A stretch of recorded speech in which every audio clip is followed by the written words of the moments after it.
ಗುರುಭ್ಯೋ ನಮಃ ಹರಿ ಓಂ. ಕಣ್ಣನ್ನು ಕಳಿಸ್ಬೇಕಾಯ್ತು.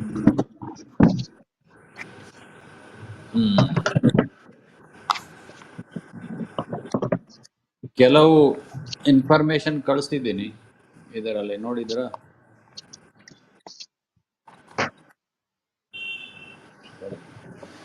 ಇಲ್ಲ ಸರ್, ನೋಡಿಲ್ಲ. ಸರಿ, ಆಮೇಲೆ ನೋಡಿ. ನಿಮ್ಮ ಅಂದರೆ ಬೇಸಿಕ್ ಇರೋರಿಗೆ ಬೇಸಿಕ್ದು ಅಂಶಗಳನ್ನು ಕಳಿಸಿದ್ದೀನಿ. ಎಲ್ಲ ನಕ್ಷತ್ರಗಳು ಇದೇನು ಅವೆಲ್ಲ.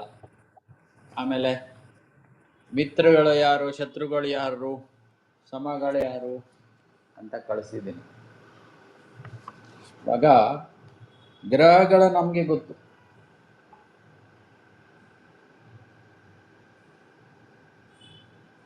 ಗ್ರಹಗಳಲ್ಲಿ ಇವಾಗ ನಮಗೆ ಹಾಗೆ ಶತ್ರು ಮಿತ್ರರು ಇರ್ತಾರೆ, ಅದೇ ಪ್ರಕಾರವಾಗಿ ಗ್ರಹಗಳಿಗೂ ಸಂಬಂಧ ಇರುತ್ತೆ. ಶತ್ರುಗಳು ಮತ್ತು ಮಿತ್ರಗಳು, ಅದು ಫಲಕ್ಕೆ ಬೇಕಾಗಿರುವಂಥ ಇವೆಲ್ಲ ಸಾಹಿತ್ಯ. ಫಲಕ್ಕೆ ಬೇಕಾಗಿರುವಂಥ ವಿಷಯಗಳು.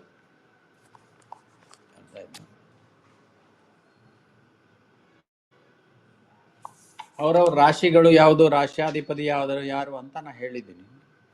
ಸೊ ಇವಾಗ ಪರಸ್ಪರ ಸಂಬಂಧ ಏನು ಅಂತ ಹೇಳಿದ್ರೆ, ಫಸ್ಟ್ ರವಿ.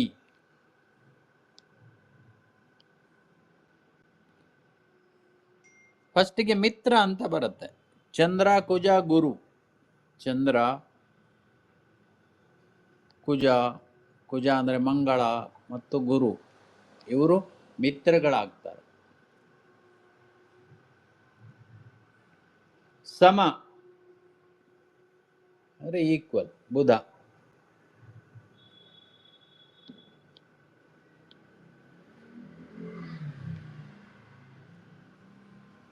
ಶತ್ರುಗ್ರಹ ಏನಾಗತ್ತೆ? ಶನಿ ಮತ್ತು ಶುಕ್ರ.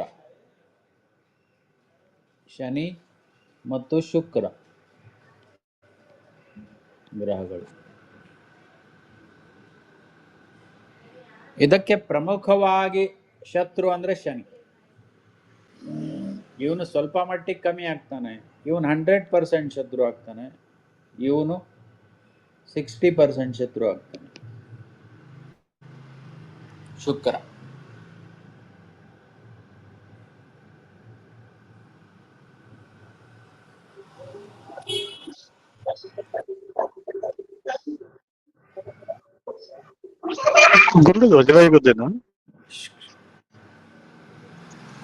ಮ್ಯೂಟ್ ಮಾಡ್ಕೊಳ್ಳಿ, ಯಾರಿದ್ದಾರೆ? ಸೌಂಡ್ ಕೇಳ್ತಾ ಇಲ್ಲ ಬೇರೆಯವರು. ಯಾರು ಮಾತಾಡಿದ್ರೆ ಏನು? ಇದು ಯೋಗ ಯಾವ ಯೋಗದ್ದು ಬರುತ್ತೆ ಅಂತ ಹೇಳಿ. ಯೋಗ ಯಾವ ಯೋಗ ಅಂತ ಗೊತ್ತಾಗಿಲ್ಲ. ಯೋಗ ಅಲ್ಲ, ಇಲ್ಲಿ ಈ ರವಿಗೆ ಚಂದ್ರ, ಕುಜ, ಗುರು ಇವರು ಮಿತ್ರಗಳು, ಫ್ರೆಂಡ್ಸ್. ಇಷ್ಟೇ ಬರ್ಕೊಳ್ಳೋದು. ಇವರು ಮಿತ್ರರು. ಬುಧ ಏನಿದ್ದಾನೆ, ಬುಧ ಈಕ್ವಲ್, ಈಕ್ವಲ್ ಆಗಿರ್ತಾನೆ, ಸಮವಾಗಿರ್ತಾನೆ. ಅವನಿಗೆ ತೊಂದರೆನೂ ಇಲ್ಲ, ಶತ್ರು ಅಲ್ವಾ ಮಿತ್ರನೂ ಅಲ್ಲ. ಅರ್ಥ ಆಯ್ತಲ್ಲ? ಶತ್ರುಗಳು ಅವನು ರವಿಗೆ ಶತ್ರು ಯಾರು? ಶನಿ ಮತ್ತು ಶುಕ್ರ, ಇವರಿಬ್ರು ಶತ್ರು. ಅದರಲ್ಲಿ ಶನಿ 100% ಶತ್ರು ಆಗ್ತಾನೆ, ಶುಕ್ರ 75% ಶತ್ರು ಆಗ್ತಾನೆ. ಅರ್ಥ ಆಯ್ತಲ್ಲ? ಅಂದ್ರೆ ಅದರ ಅರ್ಥ ಏನು? ರವಿ ಮತ್ತು ಶನಿ ಒಟ್ಟಿಗೆ ಇದ್ದಾಗ ಏನಾಗ್ಬೋದು? ರವಿ ಏನು ತಂದೆ ಮಗ ಆಗದೇ ಇಲ್ಲ, ಅವರಿಗೆ ಯಾವಾಗೂ ಜಗಳ ಆಡ್ತಾರೆ. ಅದರ ಅರ್ಥ ಆಯ್ತಲ್ಲ ಹೇಳಿದ್ದು? ಸರಿ, ಗೊತ್ತಾಯ್ತಲ್ಲ? ಗೊತ್ತಾಯ್ತು. ಸೊ ಇದರ ಅರ್ಥ ಹಾಗೆ ತಗಬೇಕು.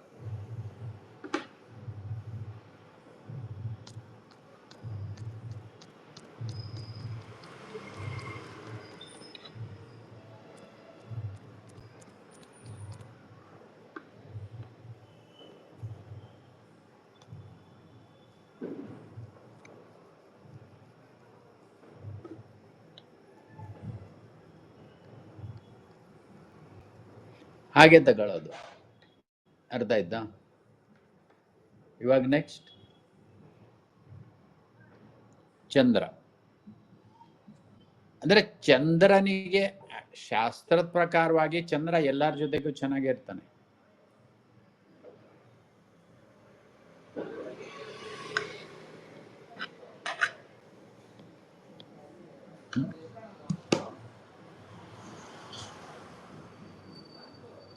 ಚಂದ್ರ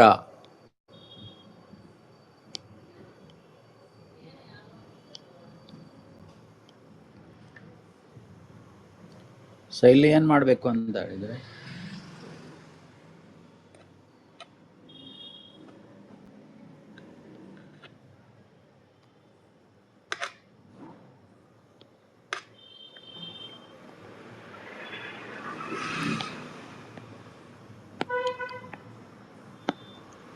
ಈ ತರ ಮಾಡ್ಕೊಂಡು ಹೋಗಿ ದ ಟೇಬಲ್.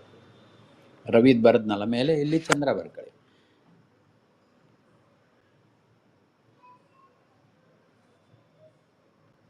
ಇಲ್ಲಿ ಚಂದ್ರನಿಗೆ ವಿಶೇಷವಾಗಿ ಏನಂತ ಹೇಳಿದ್ರೆ, ಗುರು, ರವಿ, ಗುರು,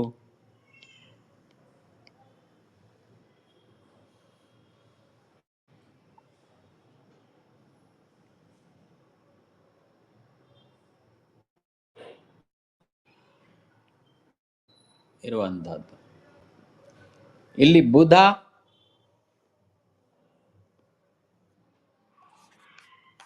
ಮೇನ್ ಆಗಿ ಶನಿ ಶತ್ರು, ರಾಹು ಶತ್ರು, ಕೊನೆಗೆ ಲಾಸ್ಟ್ ಅಲ್ಲಿ ಬರುವಂತಹದ್ದು.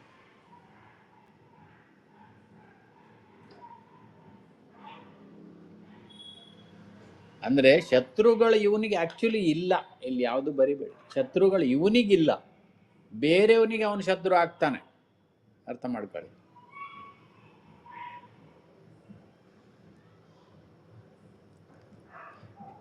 ಶನಿಗೆ ಅವನು ಶತ್ರು ಆಗ್ತಾನೆ.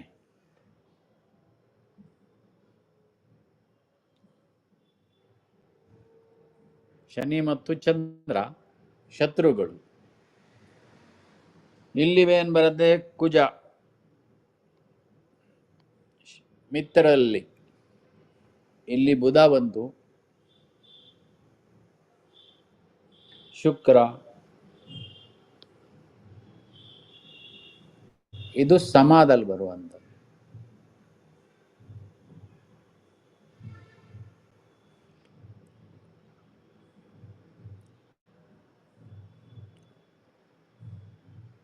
ಮಿತ್ರಗಳು ಗುರು, ರವಿ,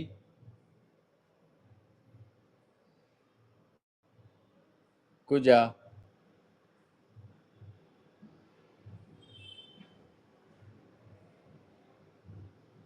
ಇದು ಪ್ರಧಾನವಾಗಿ ಮಿತ್ರರು.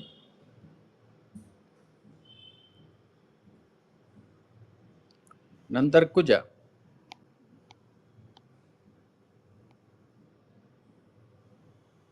ಕುಜನಿಗೆ ಚಂದ್ರ,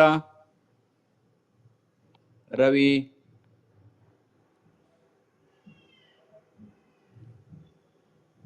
ಗುರು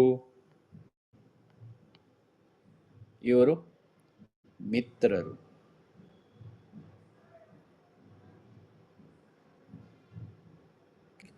ಬುಧ ಶತ್ರು ಆಗ್ತಾನೆ,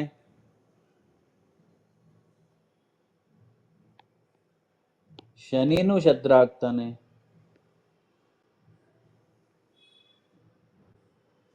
ಇಲ್ಲಿ ಬುಧನಿಗೆ 100% ಶತ್ರು, ಇವನಿಗೆ 75% ಶತ್ರು. ಸಮ ಇಲ್ಲಿ ಶುಕ್ರ. ಟೇಬಲ್ ಕಳಿಸ್ತಿದ್ದೀನಿ, ನೋಡ್ಕೊಳ್ಳಿ.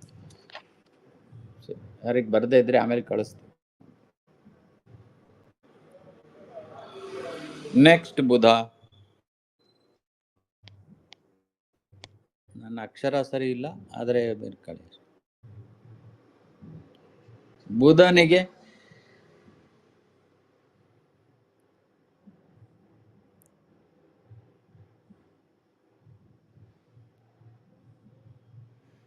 ಶನಿ ಏನಿದ್ದಾನೆ, ಶನಿ ಮಿತ್ರ ಆಗ್ತಾನೆ. ಶುಕ್ರ ಮಿತ್ರ ಆಗ್ತಾನೆ. ರವಿ,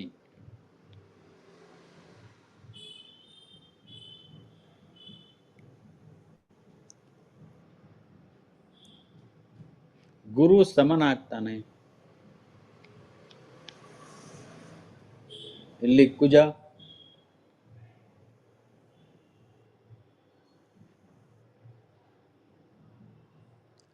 ಚಂದ್ರ, ಇದು ಶತ್ರುಗಳಾಗ್ತಾರೆ.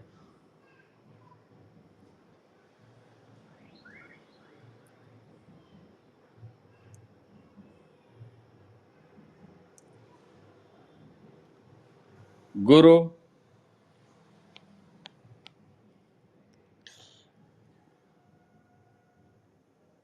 ಗುರುಗೆ ರವಿ, ಚಂದ್ರ,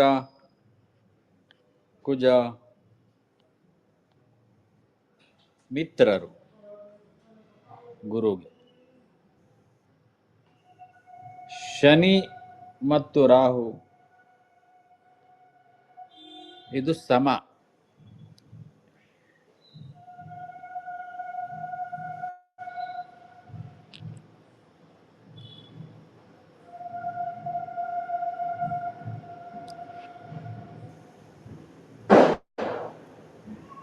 ಸಮವಾಗಿರುವಂಥದ್ದು. ಗುರುಗೆ ಆಕ್ಚುಲಿ ಶುಕ್ರ ಏನಿದ್ದಾನೆ ಅವನು ಶತ್ರು ಆಗ್ತಾನೆ.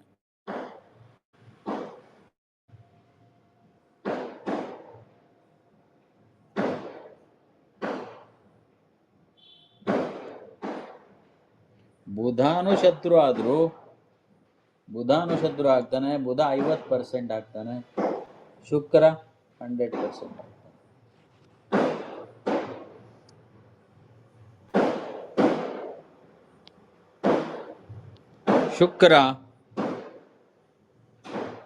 ಶುಕ್ರನಿಗೆ ಬುಧ ಶನಿ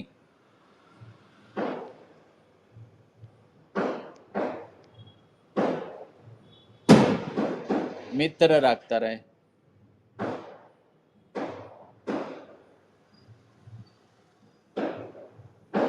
ರವಿಚಂದ್ರ ಶತ್ರು,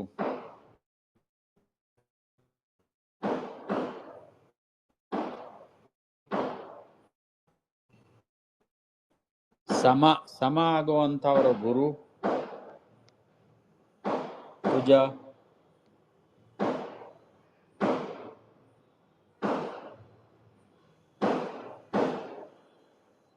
ರವಿ ಮತ್ತು ಚಂದ್ರ ಇದು ಶತ್ರುಗಳಾಗ್ತಾರೆ ಇವರಿಗೆ.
ಇವಾಗ ಶನಿ,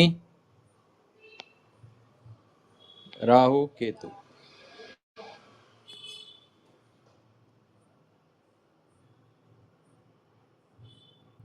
ರಾಹು ಕೇತುಗೆ ಆಕ್ಚುಲಿ ಅವ್ರು ಯಾರ ಜೊತೆಗೆ ಇರ್ತಾರೆ, ಯಾವ ಗ್ರಹ ಇರುತ್ತೆ ಅವ್ರ ಜೊತೆಗೆ ಅವರು ಆ ಥರ ಆಕ್ಟ್ ಮಾಡ್ತಾರೆ.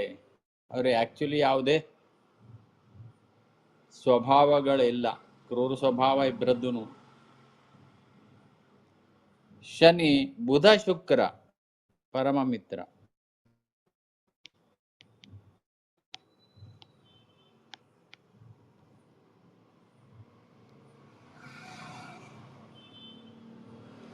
ಗುರು ಸಮ, ಗುರು ಸಮನಾಗಿರ್ತಾನೆ, ಈಕ್ವಲ್. ರವಿ ಚಂದ್ರ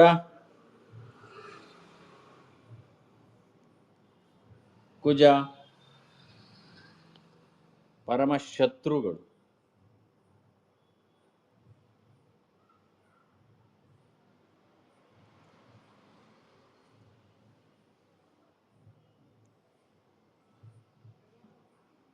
ರಾಹು ಹೇಳಿದ ಪ್ರಕಾರವಾಗಿ ಯಾರ ಜೊತೆಗಿರ್ತಾರೆ ಆ ಪ್ರಕಾರವಾಗಿ ತೊಂದರೆಗಳು ಕೊಡ್ತಾರೆ ಅಂತ ಅಷ್ಟೇ ಬಿಟ್ರೆ ಅವರಿಗೆ ಆದ ಯಾವುದೇ ಐಡೆಂಟಿಟಿ ಇಲ್ಲ. ಚಂದ್ರ ಜೊತೆಗಿದ್ದಾಗ ವಿಷಯೋಗ ಅಂತ ಹೇಳ್ತಾರೆ. ಮಾಂದ್ಯತೆ, ಡಿಪ್ರೆಷನ್, ಕಫ ಹಾಗೆಲ್ಲ ಆಗುತ್ತೆ. ಮಾನಸಿಕ ತೊಂದರೆಗಳು. ಚಂದ್ರ ಯಾರೋ ಚಂದ್ರಮಾ ಮನಸೋ ಜಾತಃ, ಹಾಗಾಗಿ ಆ ಪ್ರಕಾರವಾಗಿ ತೊಂದರೆಗಳು. ಶನಿ ಕೇತು ಜೊತೆಗಿದ್ದಾನೆ. ಶನಿ ಕರ್ಮ, ಇದು ಪರಮಶತ್ರು. ರಾಹುಗೆ ಕುಜ ರಾಹುಗೆ ಕುಜ ಪರಮಶತ್ರು. ಕುಜ ರಾಹು ಕಾಂಬಿನೇಷನ್ ಒಡೆಯಕ್ಕೆ ಹೋಗ್ತಾರೆ. ಅತ್ಯುತ್ತಮ ಕೋಪ, ಭಯಂಕರ ಕೋಪ, ಅತ್ಯುತ್ತಮ ಅಲ್ಲ ಭಯಂಕರ ಕೋಪ ಅವರು.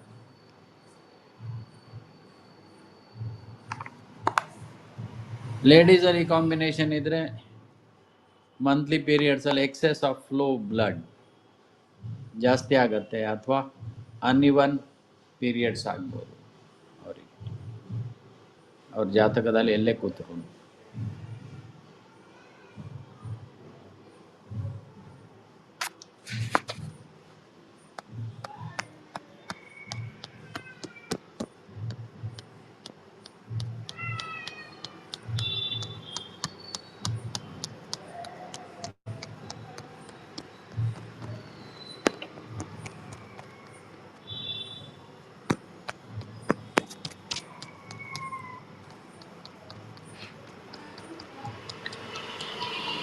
ಇದು ನೈಸರ್ಗಿಕವಾಗಿರುವಂತಹದ್ದು, ಅರ್ಥ ಮಾಡ್ಕೊಳ್ಳಿ. ಇದು ನೈಸರ್ಗಿಕವಾಗಿರುವಂಥ ಶತ್ರು ಮಿತ್ರತ್ವ. ಆದರೆ ಏನಾಗುತ್ತೆ ಅಂತ ಹೇಳಿದರೆ, ಯಾವುದೇ ಗ್ರಹ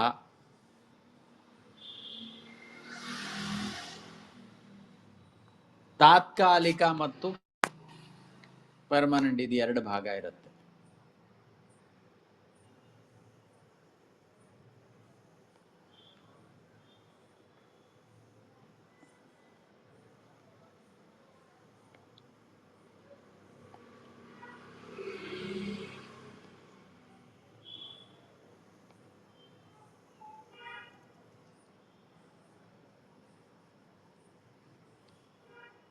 ಯಾವುದೇ ಗ್ರಹ 1, 5, 9 ಈ ಸ್ಥಾನದಲ್ಲಿ ಕೂತರೆ ಅವರು ತಾತ್ಕಾಲಿಕವಾಗಿ ಫ್ರೆಂಡ್ ಆಗ್ತಾರೆ. ಅಂದ್ರೆ ದಶೆಯಲ್ಲಿ ಒಳ್ಳೆ ಫಲವನ್ನು ಕೊಡ್ತಾರೆ. ಅವ್ರ ಶತ್ರುಗಳೇ ಇರ್ಬೋದು, ಕುಜರಾಹು ಇರ್ಬೋದು, ಶನಿ ಮಂಗಳ ಇರ್ಬೋದು. ಯಾರ ಶತ್ರುಗಳಿದ್ದಾರೆ ಅವ್ರು ಇಲ್ಲೂ ಕೂತರು ಕೂಡ ಇದೇನಾಯ್ತು, ತ್ರಿಕೋಣದಲ್ಲಿ ಕೂತ್ಕೊಂಡಾಗ ತಾತ್ಕಾಲಿಕವಾಗಿ ಅವ್ರು ಒಳ್ಳೆ ಫಲವನ್ನು ಕೊಡಬೇಕು, ಅದು ಸಿದ್ಧ.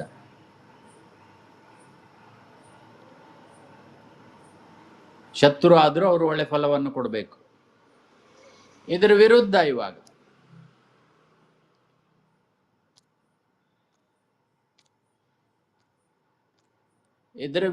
ಏನಾಗುತ್ತೆ, ಯಾವುದೇ ಗ್ರಹ ಇದು ಒಂದಂತ ಕನ್ಸಿಡರ್ ಮಾಡಬೇಕು. ಮೇಷ 12ರಲ್ಲಿ 6ರಲ್ಲಿ 8ರಲ್ಲಿ ಮಿತ್ರ ಇದ್ರೂ ಅವರು ಶತ್ರುಗಳಾಗ್ತಾರೆ. ಮಿತ್ರಗಳಿದ್ರೂ ಅವ್ರ ಶತ್ರುಗಳು ದಶೆಯಲ್ಲಿ ಅವರಿಗೆ ತೊಂದರೆಗಳು ಬರುತ್ತೆ, ಅಂತರ್ದಶೆಯಲ್ಲಿ ತೊಂದರೆಗಳು ಬರುತ್ತೆ. ಏನು ಅಂತ ಆಮೇಲೆ ನೋಡೋಣ. ದಶ ಅಂತರ್ದಶ.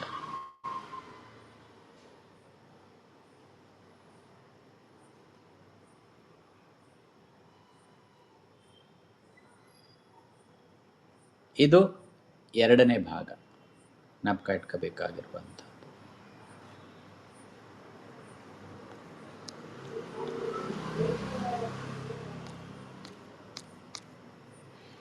ಇನ್ನೊಂದೇನ್ ಬರುತ್ತೆ ಅಂದ್ರೆ, ಯಾವುದೇ ಗ್ರಹ,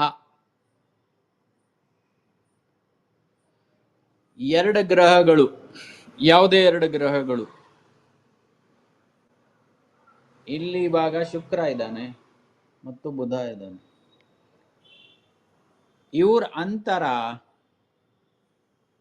5 ಡಿಗ್ರಿಗಿಂತ ಕಮ್ಮಿ ಇದ್ದಲ್ಲಿ ಅವರಿಬ್ರು ಯುತಿ ಅಂತ ಹೇಳ್ತಾರೆ. ಏನ್ ಹೇಳ್ತಾರೆ? ಯುತಿ.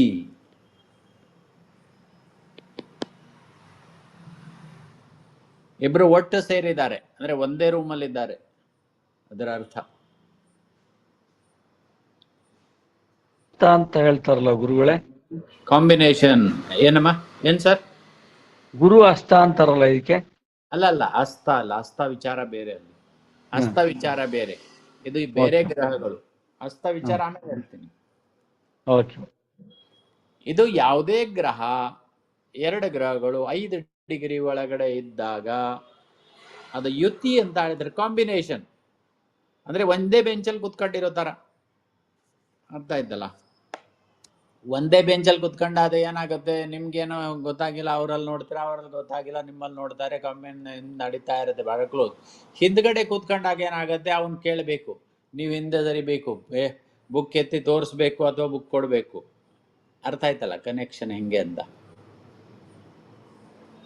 ಅದು ದೂರ ಆಯ್ತು. ಇದು ಒಂದೇ ಬೆಂಚಲ್ಲೇ ಕುತ್ಕೊಂಡಿರುವಂತಹದ್ದು ಕಾಂಬಿನೇಷನ್. ಗಂಡ ಹೆಂಡತಿ ತರ ಇದು, ವೆರಿ ಕ್ಲೋಸ್ ಕಾಂಬಿನೇಷನ್.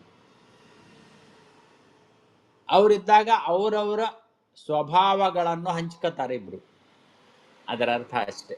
ಅದೇನು ಅಂತ ಆಮೇಲೆ ನೋಡೋಣ.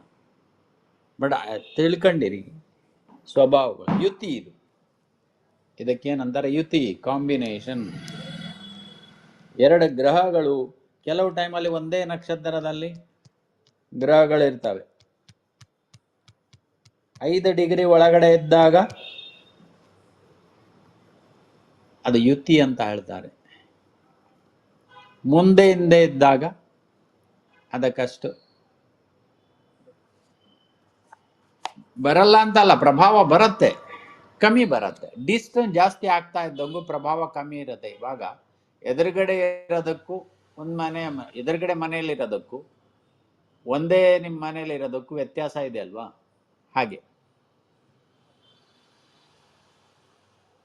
ಎರಡನೇದೇನು ಅಂತ ಹೇಳಿದ್ರೆ, ನೀವು ಹೇಳಿದ ಪ್ರಕಾರವಾಗಿ ಇವಾಗ ಕಂಬಸ್ಟ್, ವಿಚಲಿತ, ಅಸ್ತಂಗತ ಅಂತ ಹೇಳ್ತಾರೆ. ಹೇಗೆ? ರವಿ ಇದಕ್ಕೆ ಮೇನ್ ಕಾರಣನಾಗ್ತಾನೆ. ಯಾಕೆ ರವಿ?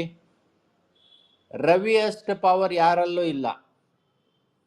ಸಂಧ್ಯಾ ಅವನ್ ಇದು ತಡಿದೆ ಓಡೋಗ್ಬಿಟ್ಲ ರಾಜಸ್ಥಾನದಲ್ಲಿ.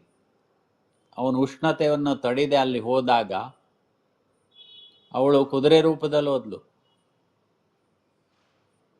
ಕುದುರೆ ರೂಪದಲ್ಲಿ ಹೋದಾಗ ರವಿನೂ ಅವಳಿಗೆ ಹುಡ್ಕೊಂಡೋದ, ಎಲ್ಲಿದ್ದಾಳೆ ನೋಡ್ದ, ಕುದುರೆ ರೂಪದ ಇದ್ದಾಳೆ ಅಂತ. ಅವನು ಕುದುರೆ ರೂಪದಲ್ಲಿ ಹೋಗಿ ಒಟ್ಟಾದಾಗ ಸಂಧ್ಯಾ ಯಾರು ಉತ್ಪನ್ನರಾದ್ರು? ಸಂಧ್ಯೆಯಿಂದ ಶನಿ. ಸಂಧ್ಯಾ ಅಂದ್ರೆ ಕಪ್ಪು ಅಂತ ಅದರ ಅರ್ಥ.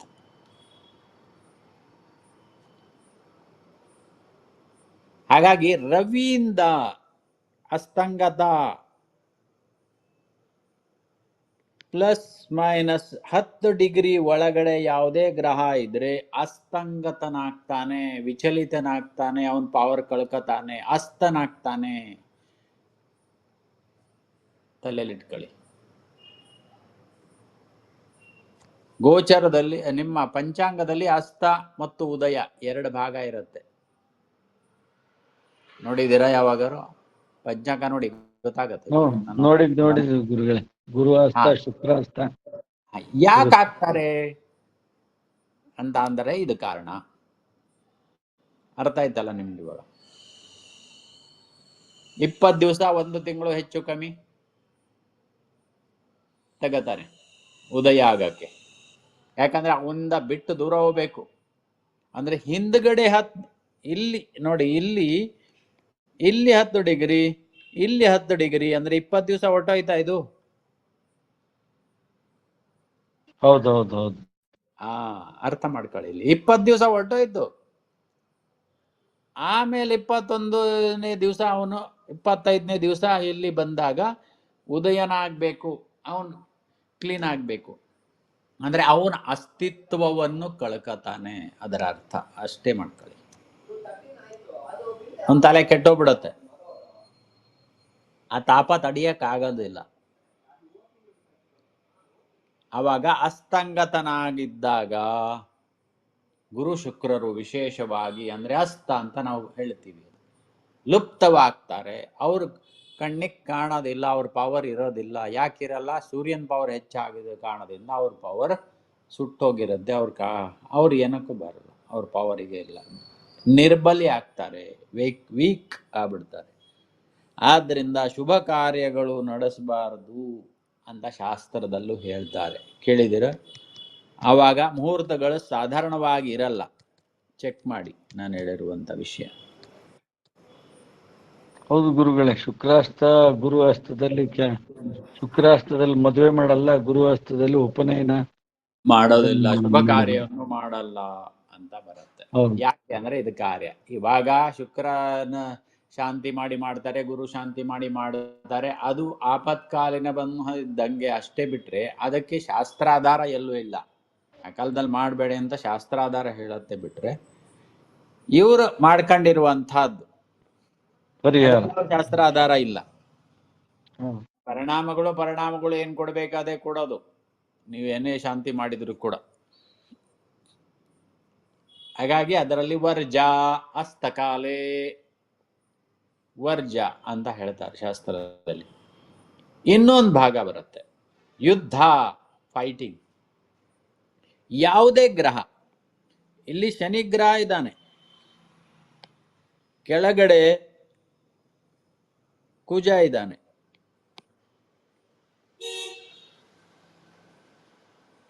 ಇದು ಯುದ್ಧದಲ್ಲಿದ್ದಾರೆ ಅಂತ. ಶತ್ರುಗಳು ಯಾವುದೇ ಗ್ರಹ ಬಂದ್ರು ಎದುರುಗಡೆ ಬಂದಾಗ ಅದು ಯುದ್ಧ ಪರಿಸ್ಥಿತಿ ಅಂತ ಹೇಳ್ತಾರೆ. ಇವನು ದಾಟಿ ಮುಂದೆ ಹೋದ್ರೆ ಅವನಲ್ಲಿ ಗೆಲ್ತಾನೆ. ಯಾವ ಗ್ರಹ ಫಾಸ್ಟ್ ಇರ್ತಾನೆ ಅವನ್ ಗೆಲ್ಬೇಕಲ್ಲ ಮುಂದೆ ಹೋಗೋಕೆ. ಯುದ್ಧ ಪರಿಸ್ಥಿತಿ ಅಂತ ಹೇಳ್ತಾರೆ ಅದಕ್ಕೆ. ಅದೆಲ್ಲ ಅವಸ್ಥೆಗಳು, ಅದು ಬಹಳ ಅಡ್ವಾನ್ಸ್ ಇರುವಂತದ್ದು. ಬಟ್ ನಿಮ್ಗೆ ಗೊತ್ತಾಗ್ಲಿ ಅಂತ ಹೇಳ್ತಾ ಇದ್ದೀನಿ. ಮಾಹಿತಿ ಇರಬೇಕು, ಯಾವತ್ತಿಗೂ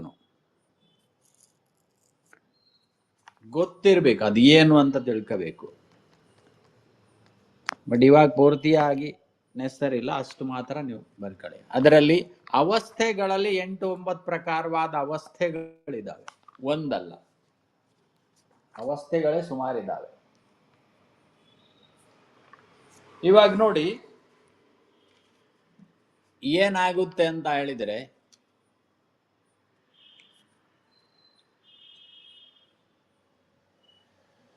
ಗ್ರಹಗಳಿಗೆ ಈ 12 ರಾಶಿ ಏನಿದೆ, ಲಗ್ನದಿಂದ, ನೈಸರ್ಗಿಕ ಲಗ್ನ ನಾ ತಗೋತಾ ಇದ್ದೀನಿ, ಇದು ಪ್ರತ್ಯೇಕ ಲಗ್ನ ಬೇರೆ, ಬಟ್ ತೋರ್ಸಕ್ಕೆ ಅದು ಸರಿ ಹೋಗುತ್ತೆ. ಇಲ್ಲಿಂದ ಫಸ್ಟ್ ಸ್ಥಾನ ಏನು ಬರುತ್ತೆ? ಕೇಂದ್ರ ಸ್ಥಾನ. ಕೇಂದ್ರ ಸ್ಥಾನ, ಕೇಂದ್ರ ಅಂದ್ರೆ ಏನು? ಮಧ್ಯಭಾಗ. ಕೇಂದ್ರ ಅಂದ್ರೆ 1, 4, 7 ಮತ್ತು 10. ಇದು ಕೇಂದ್ರ ಸ್ಥಾನಗಳು.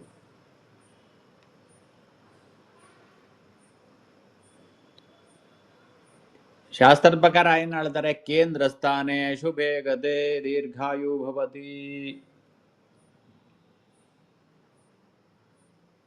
ಪರಾಶರ ಹೇಳ್ಬಿಟ್ರಲ್ಲಿ ಈ ಸ್ಥಾನದಲ್ಲಿ ಶುಭ ಗ್ರಹಗಳ ಮಾತ್ರ ಇದ್ದಾಗ ದೀರ್ಘಾಯು ಯೋಗ ಬರುತ್ತೆ. ಈ ಸ್ಥಾನದಲ್ಲಿ ದಶೆಯಲ್ಲೂ ಒಳ್ಳೆ ಫಲವನ್ನು ಕೊಡ್ತಾರೆ ಶುಭ ಗ್ರಹಗಳು. ಅಕಸ್ಮಾತ್ ಆಗಿ ಈ ಸ್ಥಾನದಲ್ಲಿ ನೀಚ ಗ್ರಹಗಳು, ಶುಭ ಗ್ರಹಗಳು ಯಾವುದು ಹೇಳಿ? ಆಗಿದೆ ನಮ್ದು, ಪಟ ಪಟ ಹೇಳ್ತಾ ಬರಬೇಕು. ಚಂದ್ರ, ಶುಕ್ರ, ಬುಧ, ಗುರು. ಇದು ಶುಭ ಗ್ರಹಗಳು. ಬಾಕಿ ಉಳಿದಿರೋದು ಕ್ರೂರ ಗ್ರಹಗಳು. ಕ್ರೂರ ಗ್ರಹಗಳು ಇಲ್ಲಿ ಕೂತಾಗ ಅವರು ದಶೆಯಲ್ಲಿ ವಿಪರೀತ ಫಲವನ್ನು ಕೊಡ್ತಾರೆ. ಬೇಸ್ ಮರಿಬಾರ್ದು, ಎಲ್ಲರಿಗೂ ನಾನು ಹೇಳ್ತಾ ಇದ್ದೀನಿ. ಬಡ ಬಡ ಹೇಳಿ ತಲೆಯಲ್ಲಿ ಇಟ್ಕೋಬೇಕು, ಮಾತಾಡ್ಬೇಕು. ತಪ್ಪಿದ್ರು ತೊಂದರೆ ಇಲ್ಲ, ಸ್ಟಾರ್ಟಿಂಗ್ ಅಲ್ಲಿ ಎಲ್ಲರೂ ತಪ್ಪದೆ. ಅಂದ್ರೆ ಶುಭ ಗ್ರಹಗಳು ಕೇಂದ್ರದಲ್ಲಿ ಶುಭ ಫಲ, ಕ್ರೂರ ಗ್ರಹಗಳು ಕೇಂದ್ರದಲ್ಲಿ ಕ್ರೂರ ಫಲವನ್ನು ಕೊಡ್ತಾರೆ.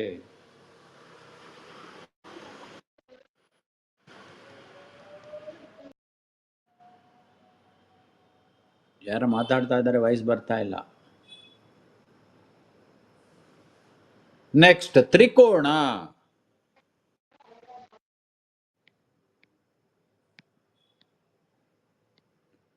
1, 5, 9 ಅವಾಗ ತೋರಿಸ್ದು. ಒಂದು ತ್ರಿಕೋಣದಲ್ಲಿ ಯಾವುದೇ ಗ್ರಹ ಇದ್ರೂ ಶುಭ ಅಂತ ಹೇಳಿದ್ದಾರೆ. ಯಾವುದೇ ಗ್ರಹ ತ್ರಿಕೋಣದಲ್ಲಿದ್ದಾಗ ಶುಭ ಫಲವನ್ನೇ ಕೊಡಬೇಕು. ಅವಾಗ ಹೇಳಿದೆ, ಪರಸ್ಪರ ಶತ್ರು ಇದ್ರೂ ಕೂಡ ತ್ರಿಕೋಣದಲ್ಲಿರುವಂತಹ ಗ್ರಹಗಳು ಒಳ್ಳೆ ಫಲವನ್ನು ಕೊಡ್ತಾರೆ.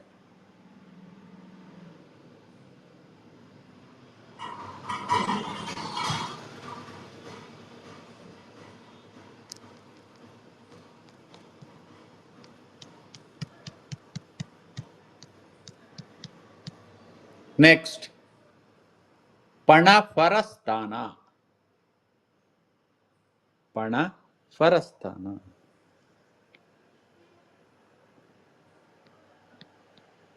ಪಣಫರ 2, 5, 7, 11. 2,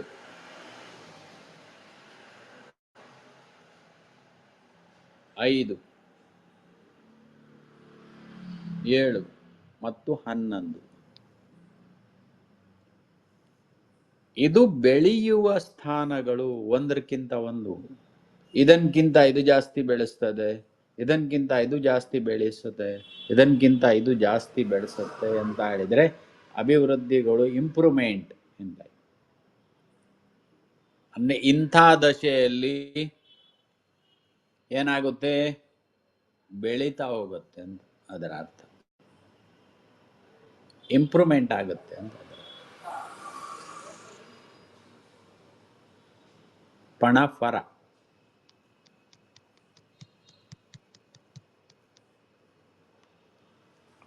ನೆಕ್ಸ್ಟ್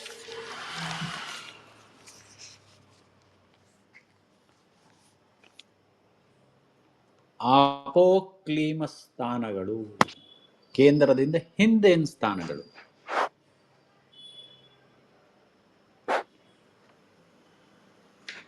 3, 6, 9, 12. 6, 9 ಮತ್ತು 12 ಸ್ಥಾನಗಳು.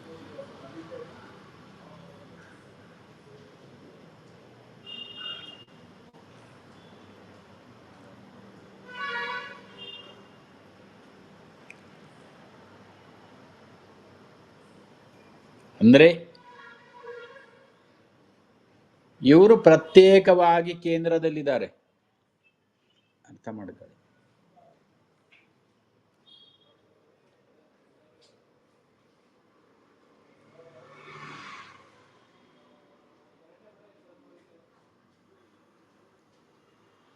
ಎರಡನೇದೇನು ಅಂತ ಹೇಳಿದ್ರೆ, ಫಸ್ಟ್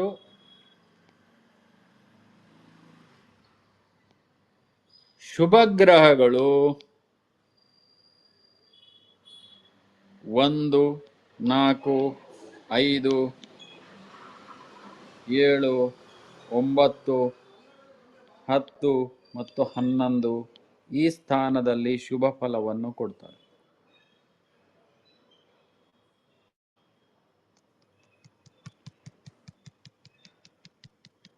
ಇಲ್ಲಿ ತೋರಿಸ್ತೀನಿ. ಇದು ಅಪೋಕ್ಲಿಮ ಬರ್ಕೊಳ್ಳಿ. ಆಮೇಲೆ ಶುಭ ಗ್ರಹಗಳು 1, 4, 5, 7, 9 ಮತ್ತು 11ನೇ ಸ್ಥಾನದಲ್ಲಿ ಶುಭ ಫಲವನ್ನು ಕೊಡ್ತಾರೆ. ಇದು ಶುಭ ಗ್ರಹಗಳು ಕೊಡುವಂತಹ ಫಲ.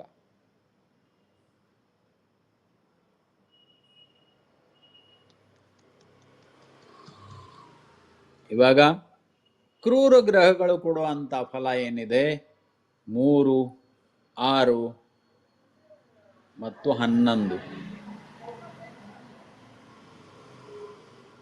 ಕೆಲವು ಸಂದರ್ಭದಲ್ಲಿ 9ನೇ ಮನೆಯಲ್ಲೂ ಕೊಡ್ತಾರೆ, ಬಟ್ ಇದು ಮೇನ್ ಆಗಿರುವಂತಹದ್ದು. ಇದು ಗೋಚರದಲ್ಲೂ ಇರಬಹುದು, ಮಹರ್ದಶೆಯಲ್ಲೂ ಇರಬಹುದು.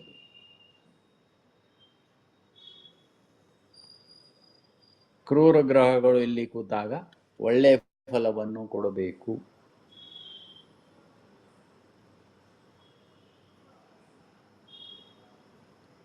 ಮೂರು, 6, 10 ಮತ್ತು 11. 9 ತಗಬೇಡಿ, 10, 11 ತಗೊಳ್ಳಿ ಸಾಕು. 10, 11 ಈ ಸ್ಥಾನಗಳಲ್ಲಿ ಕ್ರೂರ ಗ್ರಹಗಳು ಒಳ್ಳೆ ಫಲವನ್ನು ಕೊಡ್ತಾರೆ. ಇದಕ್ಕೆ ಉಪಚಯ ಅಂತ ಹೇಳ್ತಾರೆ. ಏನ್ ಹೇಳ್ತಾರೆ? ಉಪಚಯ ಸ್ಥಾನ. ಕ್ರೂರ ಗ್ರಹಗಳ ಮಹರ್ದಶೆಯಲ್ಲಿ ಅವರಿಗೆ ಒಳ್ಳೆ ಲಾಭವನ್ನು ಕೊಡಬೇಕು.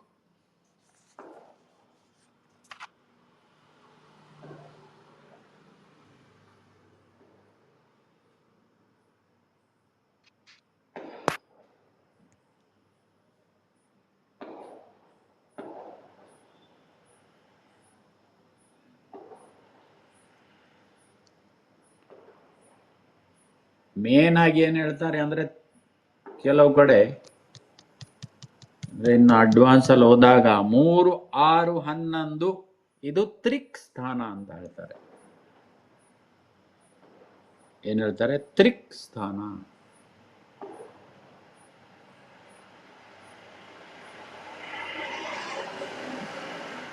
ಹತ್ತು ಆಮೇಲೆ ಸೇರಿಸಿರುವಂಥದ್ದು, ಬಟ್ 10 ಬರುತ್ತೆ, 10 ಅಷ್ಟೇ. ಸೊ ಅದು ಅಶುಭ ಗ್ರಹಗಳು, ಕ್ರೂರ ಗ್ರಹಗಳು ಒಳ್ಳೆ ಫಲವನ್ನು ಕೊಡುವಂಥದ್ದು.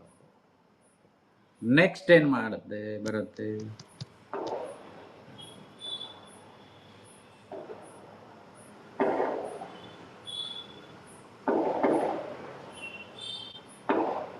ನಾಲ್ಕು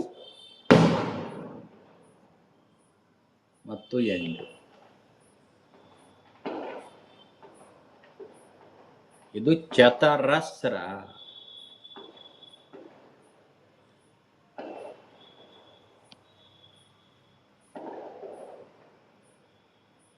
ಆಂಗಲ್ ಸ್ಥಾನಗಳು. ಆಂಗಲ್ ಅಂದ್ರೆ ತ್ರಿಕೋಣ ಅಲ್ಲ, ತ್ರಿಕೋಣ ಅಂತಂದ್ಬಿಡಿ.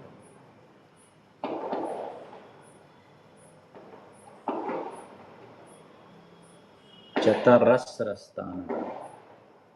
ಯೋಗ ಏನು ಎಲ್ಲ ಆಮೇಲೆ ಡೀಟೇಲ್ ಆಗಿ ಬರುತ್ತೆ.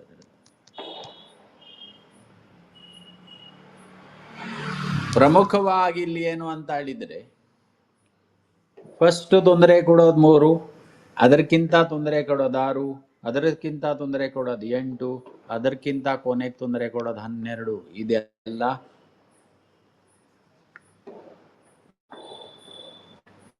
ತೊಂದರೆ ಕೊಡುವಂತ ಸ್ಥಾನ. ಒಂದಕ್ಕಿಂತ ಒಂದು ಎಕ್ಸೆಸ್, ಹೆವಿ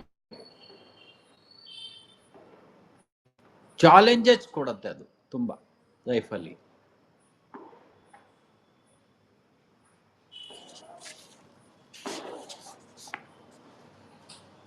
ಅಂದ್ರೆ ಇದರಲ್ಲಿ 3ನೇ ಸ್ಥಾನದಲ್ಲಿ ಒಂದು ವೇಳೆ ಶನಿ ಇದ್ರೆ, ಅವನು 6ನೇ ಸ್ಥಾನದಲ್ಲಿ ಇನ್ನೊಬ್ಬರಿಗೆ ಶನಿ ಇದ್ರೆ, ಅಥವಾ 8ನೇ ಸ್ಥಾನದಲ್ಲಿ ಇದ್ರೆ ಅವರ ಇದು ಕಷ್ಟ ಇನ್ನ ಜಾಸ್ತಿ ಆಗ್ತಾನೆ ಹೋಗುತ್ತೆ ಅಂತ ಗುರುಗಳೇ.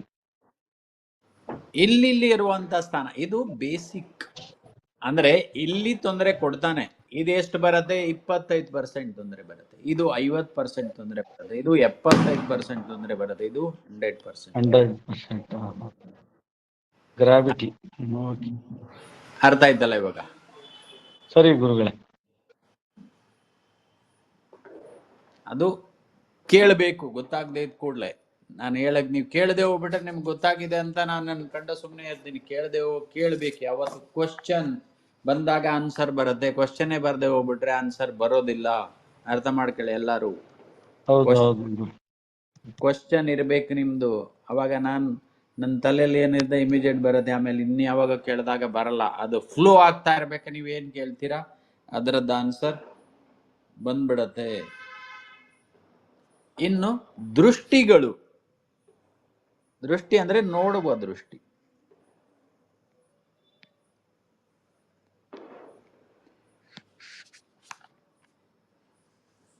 ಫಸ್ಟ್ ಬೇಸಿಕ್ ಏನು? ಎಲ್ಲಾ ಗ್ರಹಗಳಿಗೂ ಇರುವಂತಹ ಸ್ಥಾನದಿಂದ 7ನೇ ಮನೆ ಸಹಜ ದೃಷ್ಟಿ ಇರುತ್ತೆ. ಹೌದು. ಇದು ಮೊದಲು 7ನೇ ಮನೆ. ಇದು ಸಹಜ ದೃಷ್ಟಿ.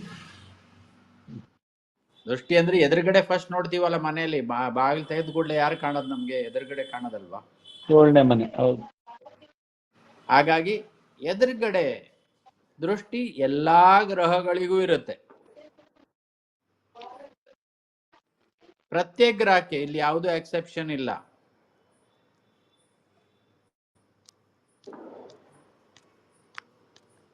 ನೆಕ್ಸ್ಟ್, ವಿಶೇಷ ದೃಷ್ಟಿಗಳಿವಾಗ. ವಿಶೇಷ ದೃಷ್ಟಿ ಇರುವಂತಹವರು 3 ಜನ. ಯಾರು? ಫಸ್ಟ್ ಕುಜ, ಗುರು, ಆಮೇಲೆ ಶನಿ.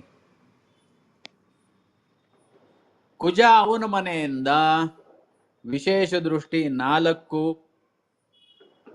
7ನೇ ಮನೆ ಇದ್ದೇ ಇದೆ, ಮತ್ತು 8ನೇ ಮನೆ. 4, 7 ಮತ್ತು 8ನೇ ಮನೆಯನ್ನು ನೋಡ್ತಾನೆ.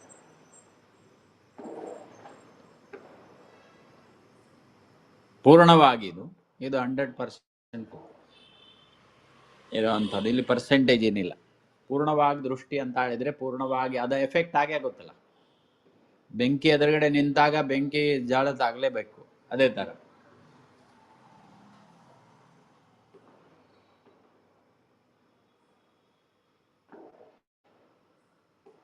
ಇಲ್ಲಿ ವಿಶೇಷತೆ ಏನು ಅಂತ ಹೇಳಿದ್ರೆ, ಅವನು ಎಲ್ಲಿ ಪಾಯಿಂಟ್ ಬರುತ್ತೆ ಕುಜನ್ ವಿಚಾರದಲ್ಲಿ. ಕುಜ ಎಲ್ಲೇ ಕುತ್ಕೊಂಡಿರ್ಬೋದು. ಅವನಿಂದ 1, 4, 7, 8 ಈ 4 ಮನೆಗಳು ಎಫೆಕ್ಟ್ ಏನಾಗುತ್ತೆ? ಕುಜನ್ ಎಫೆಕ್ಟ್ ಏನು? ಕೋಪ, ಸಿಟ್ಟು, ತೊಂದರೆ, ಜಗಳ. ಅಂದ್ರೆ ಆ ರಿಲೇಟಿವ್ಸ್ ಜೊತೆಗದಿರಬಹುದು, ಅಥವಾ ಆ ರಿಲೇಟಿವ್ಗೆ ಇರಬಹುದು, ಅಥವಾ ಆ ಭಾವಕ್ಕೆ ಸಂಬಂಧಪಟ್ಟಿರುವಂತಹ ಕಾರ್ಯದಲ್ಲಿರಬಹುದು. ಜಗಳಗಳು ಉತ್ಪನ್ನವಾಗುತ್ತೆ, ತೊಂದರೆಗಳು ಉತ್ಪನ್ನವಾಗುತ್ತೆ. ಮೇನಾಗಿ ಜಗಳ, ತೊಂದರೆ ಬಿಟ್ಬಿಡಿ, ಕಾನ್ಫ್ಲಿಕ್ಟ್.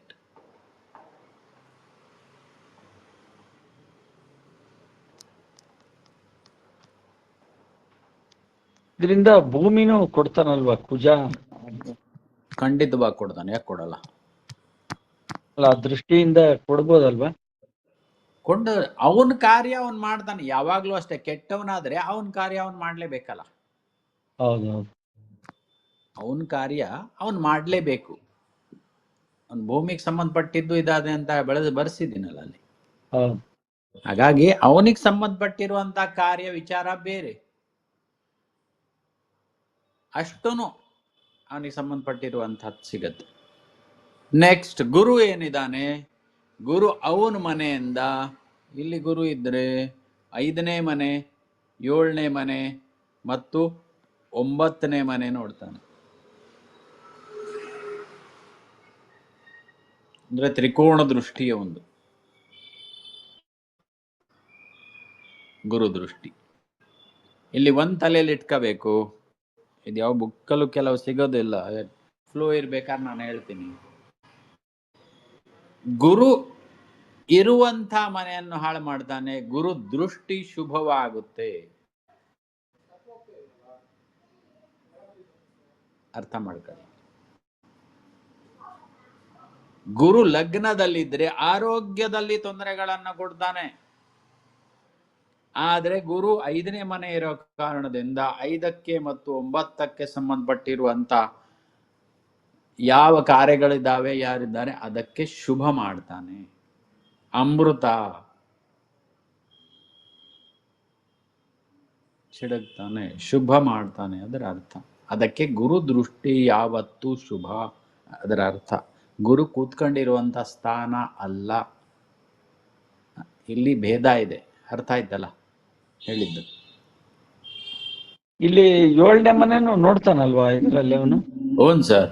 ಆದ್ರೆ ವಿಶೇಷವಾಗಿ ಇದರ ಮೇಲೆ ಜಾಸ್ತಿ ಪ್ರಭಾವ ಒಂದು 5 ಮತ್ತೆ 9. 7ನೇ ಮನನ್ನು ನೋಡ್ತಾನೆ, 7ನೇಗೂ ಶುಭ ಮಾಡ್ತಾನೆ, ನೋಡೋದ್ರಲ್ಲಿ ಶುಭನೇ. ಆದ್ರೆ ಪರ್ಸೆಂಟೇಜ್ ವೈಸ್ ಇಲ್ಲಿ 100% ಬರುತ್ತೆ,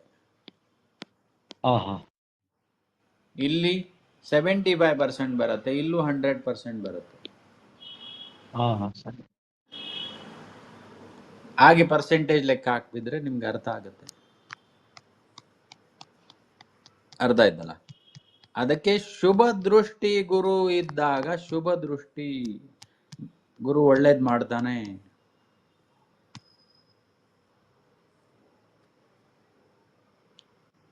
ನೆಕ್ಸ್ಟ್ ಹೇಳಿ. ಗುರುಬಲನು ಇದ್ರ ಮೇಲೆ ನೋಡ್ತಾರಲ್ವಾ? ಗುರುಬಲ ವಿಚಾರ ಬೇರೆ, ಅದಕ್ಕೆ ಸಂಬಂಧ ಇಲ್ಲ. ಸರಿ. ಶನಿ ಇಲ್ಲಿದ್ರೆ 3ನೇ ಮನೆ 7ನೇ ಮನೆ ನೋಡ್ತಾನೆ, ಮತ್ತು 10ನೇ ಮನೆ. ಇದು ಒಂದು ಟ್ರಿಕ್.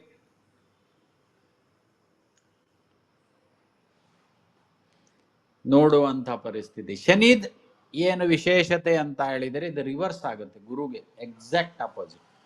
ಗುರು ಕೂತ್ಕೊಂಡಿರುವಂತ ಸ್ಥಾನವನ್ನು ಹಾಳು ಮಾಡ್ತಾನೆ, ಆದರೆ ಇಲ್ಲಿ ಶನಿ ಇರುವಂತ ಸ್ಥಾನವನ್ನು ಉಳಿಸ್ತಾನೆ. ಶನಿ ದೃಷ್ಟಿ ಯಾವ ಗ್ರಹದ ಮೇಲೆ ಬರುತ್ತೆ, ಯಾವ ಭಾವದ ಮೇಲೆ ಬರುತ್ತೆ, ಆ ಭಾವಕ್ಕೆ ತೊಂದರೆಗಳನ್ನು ಉಂಟು ಮಾಡ್ತಾನೆ. 3ನೇ ಮನೆ 7ನೇ ಮನೆ ಮತ್ತು 10ನೇ ಮನೆ ಇಲ್ಲಿ ಡಿಸ್ಟರ್ಬ್ ಮಾಡ್ತಾನೆ ಶನಿ.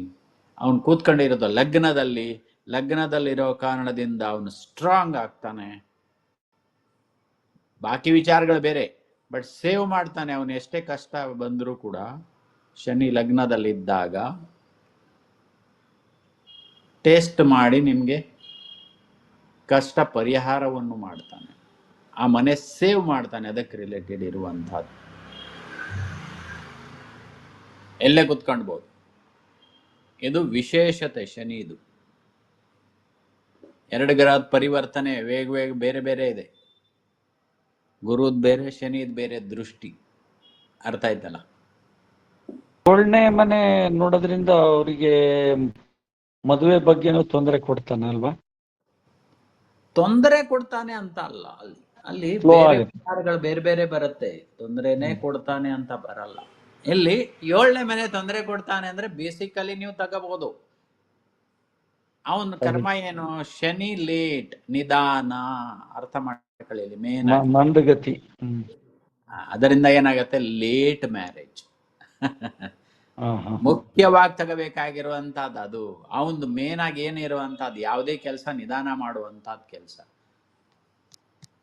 ಹಾಗಾಗಿ ಶನಿ ಮಂದಹ. ಅರ್ಥ ಪರ್ಸೆಂಟೇಜ್ ಎಲ್ಲವೂ 3-4 ಮನೆದು ಪರ್ಸೆಂಟೇಜ್ ಸೇಮ್ ಇರುತ್ತೆ ಗುರುಗಳೇ? ಸೇಮ್. ಅಲ್ಲಿ ಏನು ವ್ಯತ್ಯಾಸ ಬರಲ್ಲ. ಅವನು ಯಾರಿಗೂ ವ್ಯತ್ಯಾಸ, ಯಾರಿಗೂ ಬಿಡಲ್ಲ. ಇನ್ನು ರಾಹು ಮತ್ತು ಕೇತು ಉಳಿದಿರುವಂತಹದ್ದು, ಅವರಿರೋದ್ರಿಂದ ತ್ರಿಕೋಣ ದೃಷ್ಟಿ ಇರುತ್ತೆ, ಸಪ್ತಮ ದೃಷ್ಟಿನೂ ಇರುತ್ತೆ. ರಾಹು ಕೇತು ಇಲ್ಲಿ ಕೂತ್ಕೊಂಡಾಗ ಇವರು ಯಾವ ತರ ರನ್ ಆಗ್ತಾರೆ? ಉಲ್ಟಾ ಈ ಕಡೆ ಬರ್ತಾರೆ. ಉಲ್ಟಾ ತಿರುಗ್ತಾರೆ. ಅವರಿಗೆ ಯಾವುದೇ ಬೇರೆ ದಾರಿ ಇಲ್ಲ, ಅವ್ರು ಉಲ್ಟಾನೇ ತಿರುಗಬೇಕು. ಅಪಸವ್ಯಂ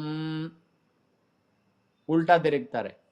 ಬಾಕಿ ಗ್ರಹಗಳು ಪೂರ್ವ ದಕ್ಷಿಣ ಪಶ್ಚಿಮ ಉತ್ತರ ತಿರುಗ್ತಾ ಇದ್ರೆ ಇವರು ಹೀಗೆ ತಿರುಗ್ತಾರೆ. ಎಲ್ಲಿಂದ ಇವರು ಹೀಗೆ ತಿರುಗ್ತಾರೆ. ಈ ಗ್ರಹಗಳು, ಬಾಕಿ ಎಲ್ಲ ಗ್ರಹಗಳು. ಅರ್ಥ ಆಯ್ತಲ್ಲ? ಪ್ರದಕ್ಷಿಣೆ ಅಪ್ರದಕ್ಷಿಣೆ. ಹಾ, ದಕ್ಷಿಣೆ, ಪ್ರದಕ್ಷಿಣೆ ಮತ್ತು ಅಪ್ರದಕ್ಷಿಣೆ, ಉಲ್ಟಾ ಪ್ರದಕ್ಷಿಣೆ.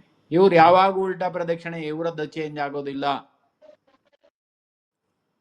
ಇವ್ರು ಯಾವಾಗ್ಲೂ ಉಲ್ಟಾ ಪ್ರದಕ್ಷಿಣೆ. ಇಲ್ಲಿಂದ 1 2 3 4 5, 1 2 3 4 5 ಇಲ್ಲಿ ದೃಷ್ಟಿ ಇರುತ್ತೆ. ಅವರದ್ದು ಎಫೆಕ್ಟ್ ಇದೆ. ಪರಾಶರ ಪ್ರಕಾರವಾಗಿ ಆ ಎಫೆಕ್ಟ್ ಕೊಡ್ತಾನೆ ತ್ರಿಕೋಣದಲ್ಲಿ ಅಂತ ಹೇಳಿದ್ದಾರೆ.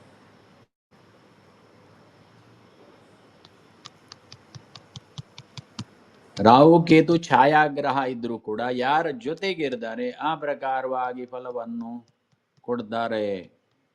ಇದು ಮುಖ್ಯವಾಗಿರುವಂತಹದ್ದು. ಇವರಿಗೆ 7ನೇ ಮನೆ ದೃಷ್ಟಿ ಇಲ್ವಾ ಗುರುಗಳೇ? ಯಾರಿಗೆ? ರಾಹು ಕೇತುಗಳಿಗೆ. ರಾಹು ಕೇತುಗಳಿಗೆ ಎದುರುಗಡೆನೆ ದೃಷ್ಟಿ ಇದೆ. ಅವಾಗ ಹಾಕಿದ್ನಲ್ಲ, ರಾಹು ಮತ್ತು ಕೇತು ಪರ್ಸೆಂಟೇಜ್ ಕಮ್ಮಿ. ರಾಹು ಕೇತು ಇಲ್ಲಿ ಬಂದಾಗ ಸಾಧಾರಣ 50 ರಿಂದ 60% ಎಫೆಕ್ಟ್ ಆಗುತ್ತೆ, ಡೆಫಿನೆಟ್ಲಿ ಆಗುತ್ತೆ. ಓಕೆ,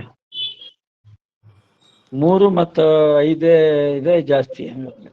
5 ಮಾತ್ರ ತ್ರಿಕೋಣ ಮಾತ್ರ ಅವರ ದೃಷ್ಟಿ ಪೂರ್ಣವಾಗಿರುವಂತಹದ್ದು. ಶಾಸ್ತ್ರ ಪ್ರಕಾರ ಏನ್ ಹೇಳ್ತಾರೆ, ರಾಹು ಇರುವಂತ 5ನೇ ಮನೆಗೆ 30ನೇ ವರ್ಷದಲ್ಲಿ ಆಕ್ಟಿವ್ ಆಗ್ತಾನೆ ಅಂತ. ಅಂದ್ರೆ 30ನೇ ವರ್ಷದಲ್ಲಿ ಇನ್ಸಿಡೆನ್ಸ್ ರಾಹುವಿಂದ ಬರುತ್ತೆ ಅಂತ ಒಂದು ಶಾಸ್ತ್ರದಲ್ಲಿ ಇದ್ದಾರೆ. ಅದು ಪರ್ಫೆಕ್ಟ್. ಯಾವ ಮನೆಗೆ ನೋಡ್ತಾನೆ ಆ ಮನೆ ಸಂಬಂಧಿತವಾಗಿ ಪ್ಲಸ್ ಮೈನಸ್ ಎಫೆಕ್ಟ್ ಏನಾಗುತ್ತೆ, ಇವೆಂಟ್ಸ್ ಏನಾಗುತ್ತೆ, ಅದು 30ನೇ ವರ್ಷದಲ್ಲಾಗುತ್ತೆ ಅಂತ ಒಂದ್ ಕಡೆ ಇದೆ. ಸರಿ ಸರಿ, ಅದೆಲ್ಲ ಆಮೇಲಿನ ಪ್ರಶ್ನೆ, ಇವಾಗ ಹೇಳ್ತಾ ಇದ್ದೀನಿ ಅಷ್ಟೇ. ಸೊ ಇದು ಬಹಳ ಬಹಳ ಇಂಪಾರ್ಟೆಂಟ್ ಫ್ಯಾಕ್ಟರ್. ದೃಷ್ಟಿಗಳು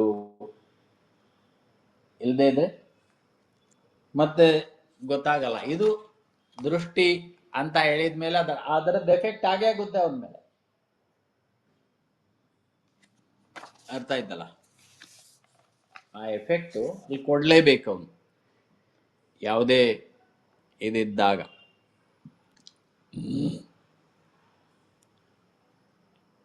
ನೆಕ್ಸ್ಟ್, ಪ್ರತ್ಯೇಕ ಗ್ರಹಗಳಿಗೆ ಅವರದ್ದೇ ಆದ ಗತಿಗಳಿದಾವೆ, ಸ್ಪೀಡ್ ಇದೆ.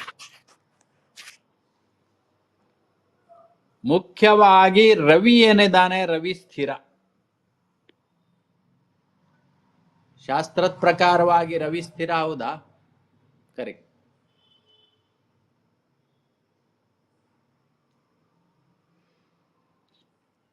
ಭೂಮಿ ತಿರುಗದ ಕಾರಣದಿಂದ ನಮಗೆ ಅವನು ಚಲಿಸ್ತಾನೆ, 12 ತಿಂಗಳಿಗೆ ಒಳ್ಳೆ ಬರ್ತಾನೆ, ಕರೆಕ್ಟ್. ಆದ್ರೂ ಅವನು ಮೂಲಭೂತವಾಗಿರುವಂತ ಏನಿದೆ ಅವನು ಸ್ಥಿರವಾಗಿರ್ತಾನೆ. ಬಾಕಿ ಎಲ್ಲಾ ಗ್ರಹಗಳು ಅವನು ಸುತ್ತಮುತ್ತ ತಿರುಗ್ತಾರೆ, ಸುತ್ತವಾಗಿ ತಿರುಗ್ತಾರೆ. ಅವ್ರ ಜೊತೆಗೆ ತಿರುಗಿ ಪ್ಲಸ್ ಅವ್ರ ಜೊತೆಗೆ ತಿರುಗ್ತಾರೆ. ಅದು ಶಾಸ್ತ್ರಾಧಾರ. ಸೂರ್ಯನ ಚಲನೆ ಏನಿದೆ, ಒಂದು ರಾಶಿಯಿಂದ ಇನ್ನೊಂದು ರಾಶಿಗೆ 1 ತಿಂಗಳು, ಅಂದ್ರೆ 30 ದಿನ. 30 ದಿನ ಒಂದು ರಾಶಿಯಿಂದ ಇನ್ನೊಂದು ರಾಶಿಗೆ ತಗತಾನೆ. ಅಂದ್ರೆ 1 ವರ್ಷ 12 ತಿಂಗಳು ಪೂರ್ತಿಯಾಗಿ ಒಂದು ಸರ್ಕಲ್ ಪೂರ್ತಿ ಮಾಡ್ತಾನ ಅವನು. ಅಂದ್ರೆ ಮಕರದಲ್ಲಿ ಮಕರ ಸಂಕ್ರಾಂತಿ ಬರಬೇಕಾದ್ರೆ ಪ್ರತಿ ವರ್ಷ 14 ಅಥವಾ 15 ಜನವರಿನೇ ಬರ್ಬೇಕು, ಕರೆಕ್ಟ್? ಹೌದು. ಹಾ, ಅದ ಅರ್ಥ ಮಾಡ್ಕೊಳ್ಳಿ. ಸೊ ಈ ಗತಿಗಳು ಬಹಳ ಇಂಪಾರ್ಟೆಂಟ್ ಇರುತ್ತೆ, ಸ್ಪೀಡ್ ಬಹಳ ಇಂಪಾರ್ಟೆಂಟ್ ಇರುತ್ತೆ. ಯಾಕಂದ್ರೆ ಅವ್ರು ಫಲ ಕೊಡಬೇಕಾದ್ರೆ ಯಾವಾಗ ಎಲ್ಲಿ ಬರ್ತಾನೆ ನಿಮ್ಗೆ ಗೊತ್ತಿರಬೇಕಾಗುತ್ತೆ. ಚಂದ್ರ ಏನಿರ್ತಾನೆ, ಚಂದ್ರ ಒಂದು ನಕ್ಷತ್ರ ಸಾಧಾರಣವಾಗಿ 12ರಿಂದ 13 ಡಿಗ್ರಿ ಒಂದು ದಿನಕ್ಕೆ, ಅಥವಾ 2.5 ದಿವಸ ಒಂದು ರಾಶಿ, ರಾಶಿನಲ್ಲಿ ಇರ್ತಾನೆ. ಒಂದು ರಾಶಿ. ಅದರ ಅರ್ಥ ಏನಾಯ್ತು, ಅವನ್ ಪೂರ್ತಿ ವಾಪಸ್ ಬರ್ಬೇಕಾದ್ರೆ 12 ರಾಶಿಗೆ 15 ದಿವಸ ತಗೊಳ್ತಾನೆ. 15 ಎಲ್ಲಿ ಬರುತ್ತೆ, 27 ದಿವಸ ಬರುತ್ತೆ. 27 ದಿವಸ 27 ದಿವಸ ಅಥವಾ 28 ದಿವಸ ತಗತಾನೆ ಒಂದು ರೌಂಡ್ ಬರಕ್ಕೆ ಅವನು.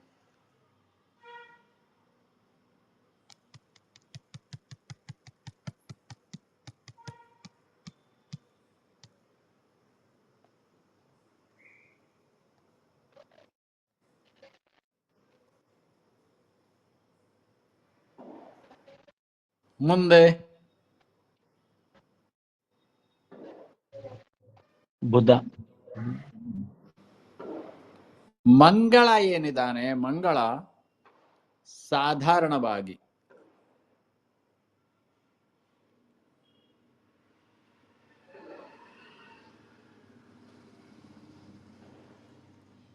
ಸಾಧಾರಣವಾಗಿ 1.5 ತಿಂಗಳು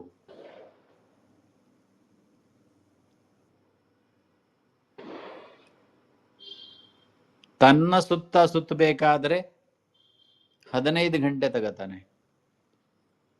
ಅವಂದೇ ಒಂದು ಸುತ್ತಿಂದ ಇನ್ನೊಂದು ಸುತ್ತು ಮಾಡಬೇಕಾದ್ರೆ.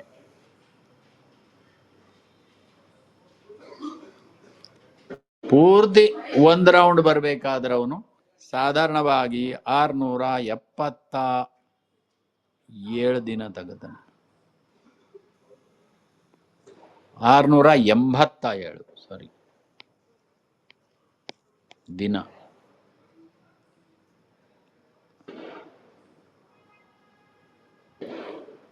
ಒಂದು ವರ್ಷಕ್ಕಿಂತ ಜಾಸ್ತಿ ಆಯ್ತು.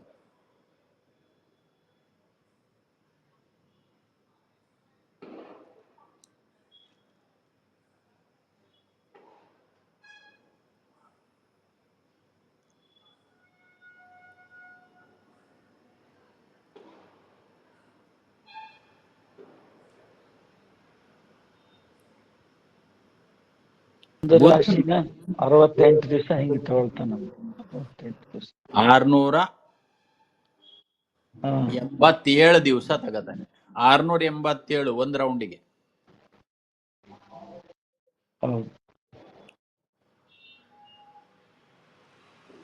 ಅರ್ಥ ಆಯ್ತಲ್ಲ. ರವಿ ಮತ್ತು ಬುಧ ಸಾಧಾರಣವಾಗಿ ಒಂದೇ ಸ್ಪೀಡಲ್ಲಿ ಇರ್ತಾರೆ, ಆದ್ರೆ ಬುಧ ಸ್ವಲ್ಪ ಸ್ಪೀಡ್ ಜಾಸ್ತಿ ಇರುತ್ತೆ.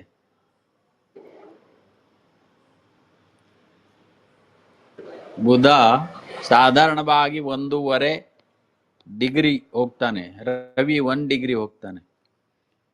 ಬಟ್ ಏನ್ ವ್ಯತ್ಯಾಸ ಇಲ್ಲಿ ಅಂತ ಹೇಳಿದರೆ, ರವಿ ಮತ್ತು ಬುಧ ಇವರಲ್ಲಿ ಡಿಸ್ಟೆನ್ಸ್ ಮೇಂಟೈನ್ ಹೆಂಗಿರುತ್ತೆ, 37 ಡಿಗ್ರಿ ಡಿಫ್ರೆನ್ಸ್ ಕಿಂತ ಜಾಸ್ತಿ 1 ಮಿನಿಟು ಇರಲ್ಲ.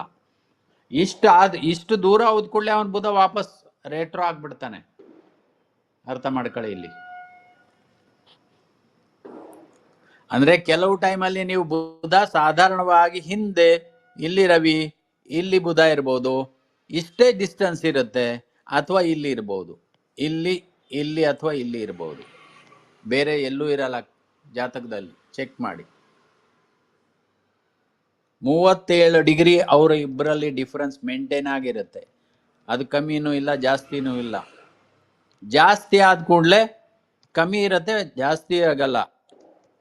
37 ಡಿಗ್ರಿ 1 ನಿಮಿಷ ಆಗ್ತಾ ಇದ್ದಂಗ ಅವನು ವಕ್ರನಾಗ್ಬಿಡ್ತಾನೆ. ಅರ್ಥ ಆಯ್ತಲ್ಲ ಬುಧ ಯಾಕೆ ವಕ್ರ ಆಗೋದು ಅಂತ. ಯಾವಾಗ ವಕ್ರ ಆಗೋದು ಅದು ಗೊತ್ತಿರ್ಬೇಕು. ವಕ್ರಿಯಾಗಿ ಎಲ್ಲಿವರೆಗೆ ಬರ್ತಾನೆ? 30 ಡಿಗ್ರಿಯಿಂದ 37 ಡಿಗ್ರಿಗಿಂತ 0 ಡಿಗ್ರಿಗೂ ಬರುತ್ತಾ ವಕ್ರಿಯಾಗಿ ಬರ್ತಾನೆ. ಹಾಗೆ ಅದರ ಜೊತೆಗೆ ಸೂರ್ಯನು ಮೂವ್ ಆಗ್ತಾ ಇರ್ತಾನಲ್ಲ. ಹೌದೌದು. ಸೊ ಅವರಿಬ್ಬರಲ್ಲಿ ಹಾ. ಡಿಸ್ಟೆನ್ಸ್ ಅಷ್ಟೇ ಇರುತ್ತೆ. ಹ್ಮ್. ವಕ್ರನಾಗಿ ತಿರ್ಗಾ ರೆಟ್ರೋ ಡೈರೆಕ್ಟ್ ಆಗಿ ಅವನು ಇಲ್ಲಿದ್ದಾಗ, ಇಲ್ಲಿ ರವಿ ಇಲ್ಲಿದ್ರೆ, ಸೊ ಇಲ್ಲಿ ಬಂದು ವಕ್ರಿ ಎಲ್ಲಿ ತನಕ ಆಗ್ತಾನೆ ಅವನು? -36 ಡಿಗ್ರಿವರೆಗೂ ಹೋಗ್ತಾನೆ, 37 ಡಿಗ್ರಿವರೆಗೆ. ಅಷ್ಟೇ ವಕ್ರಿ ಆಗೋದು. ಜಾಸ್ತಿ ವಕ್ರಿ ಆಗೋದಿಲ್ಲ ಅವರೆಲ್ಲ. ಜಾಸ್ತಿ ಡಿಸ್ಟೆನ್ಸ್ ಬರಕ್ ಸಾಧ್ಯ ಇಲ್ಲ. ಯಾವಾಗ ವಕ್ರಿ ಆಗೋದು? ಹೋಗ್ತಾರೆ ಅವರದ್ದು ನಿಯರೆಸ್ಟ್, ಅಂದ್ರೆ ಸೂರ್ಯನ ಹತ್ರ ಬಂದ ಕೂಡಲೇ ಅವ್ರು ವಕ್ರಿ ಆಗ್ಬಿಡ್ತಾರೆ. ಯಾಕಂದ್ರೆ ಅವ್ನು ತಡೆಯಕ್ ಆಗಲ್ವಲ್ಲ.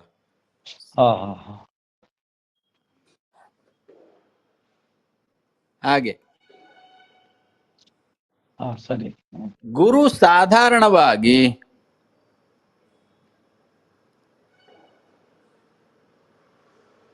ಒಂದು ರಾಶಿಗೆ 1 ವರ್ಷ, ಒಂದು ರಾಶಿ 1 ವರ್ಷ ಪ್ರಮಾಣ.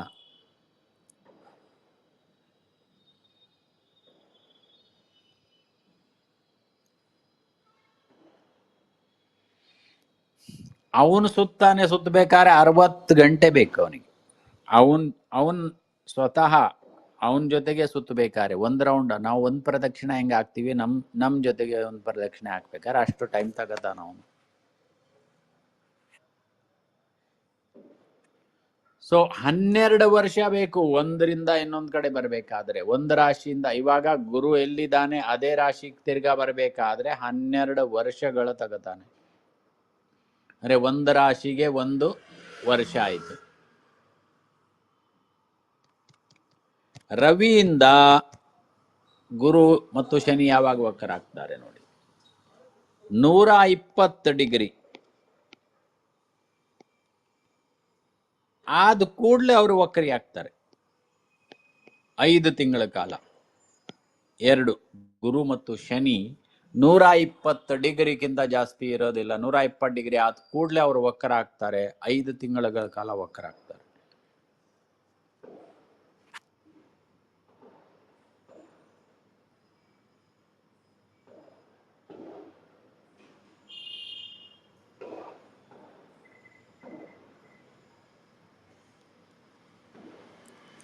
ಹೆಚ್ಚು ಕಮ್ಮಿ 3 ತಿಂಗಳಿಗೊಂದ್ಸಲಿ 6 ತಿಂಗಳಿಗೊಂದ್ಸಲಿ ವಕ್ರಿ ಆಗ್ತಾರೆ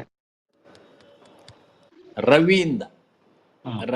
ರವಿ ಇಂಪಾರ್ಟೆಂಟ್ ಅಲ್ಲಿ. 3 ತಿಂಗಳಿಗೆ ಆಗ್ತಾನೆ ಅಂತ ಹೇಳಕ್ ಬರಲ್ಲ. ಡಿಪೆಂಡ್ ಆನ್ ಕಂಡೀಷನ್ಸ್ ಅಲ್ಲಿ ಬರುತ್ತೆ. ಸರಿ. ವರ್ಷಕ್ಕೆ ಸಾಧಾರಣವಾಗಿ 2 ಸಲ ಆಗ್ತಾರೆ. ಸಾಧಾರಣವಾಗಿ ಅಷ್ಟೇ ತಗೊಳ್ಳೋದಿಲ್ಲ. ಯಾಕಂದ್ರೆ ರವಿ 120 ಡಿಗ್ರಿ ಹೋಗ್ಬೇಕಾದ್ರೆ, ಇನ್ನೊಂದು ಅವರು ವಕ್ರಿ ಬಿಡಬೇಕಾದ್ರೂ ನೋಡಿ ಹೇಗೆ ಅಂತ ಹೇಳಿದ್ರೆ, ಇಲ್ಲಿ ರವಿ ಇದ್ದಾನೆ 1 ಡಿಗ್ರಿ 0 ಡಿಗ್ರಿಗೆ. ಸೊ ಇಲ್ಲಿ 30, 60, 90 ಮತ್ತು 120. ಇಲ್ಲಿ ಗುರು ಬಂದ್ ಕೂಡಲೇ ಅವನು ವಕ್ರಿ ಆದ. ಅರ್ಥ ಆಯ್ತಲ್ಲ? ಸರಿ ಸರಿ. ಗುರು ಎಲ್ಲಿ ಬಂದ್ ಕೂಡಲೇ ವಕ್ರಿ ಆಗ್ತಾನೆ. ಅವಾಗ ಏನಾಗುತ್ತೆ, ಇಲ್ಲಿ ವಕ್ರಿ ಆದ್ರೂ 5 ತಿಂಗಳು ವಕ್ರಿ ಆದಾಗ 1, 2, 3, 4, 5 ರವಿ ಇಲ್ಲಿ ಬರ್ತಾನೆ. ಗುರು ಜಾಸ್ತಿ ಮುಂದೆ ಹೋಗಿರಲ್ಲ. ಇವರಿಬ್ಬರಲ್ಲಿ ಯಾವಾಗ ತಿರ್ಗಾ 120 ಡಿಗ್ರಿ ಡಿಫ್ರೆನ್ಸ್ ಬರುತ್ತೆ, ಆವಾಗ ವಕ್ರತ್ವ ಹೋಗುತ್ತೆ. ಅಂದ್ರೆ ಡೈರೆಕ್ಟ್ ಆಗ್ತಾನ ಅವನು. ವಕ್ರತ್ಯಾಗ 120 ಡಿಗ್ರಿ ಅಂದ್ರೆ ಇಲ್ಲಿಂದ ತಗೊಂಡಾಗ 30, 50, 40, ಇಲ್ಲಿ 0 ಡಿಗ್ರಿಗೆ ಬಂದಾಗ ಅವನು ವಕ್ರ ತ್ಯಾಗವನ್ನು ಮಾಡ್ತಾನೆ. ರವಿ ಇಲ್ಲಿ ಬಂದಾಗ ಅವನು ಬರಲ್ಲ ಅಷ್ಟು. ರವಿ ಇಲ್ಲಿ ಬಂದಾಗ, ಅಂದ್ರೆ ರವಿ ಇಲ್ಲಿ ಬಂದು ಇಲ್ಲಿ ಬರಬೇಕು, ಆವಾಗ ವಕ್ರ ತ್ಯಾಗವನ್ನು ಮಾಡ್ತಾನೆ. ಸಾಧಾರಣವಾಗಿ 4ನೇ ರಾಶಿ ಅಂತ ಇಟ್ಕೊಳ್ಳಿ. 4ನೇ ರಾಶಿನೇ ಬರೋದು. 4 ಅಥವಾ 5ನೇ ರಾಶಿ ಅಷ್ಟೇ ಬರುತ್ತಲ್ಲಿ. ಹೌದು.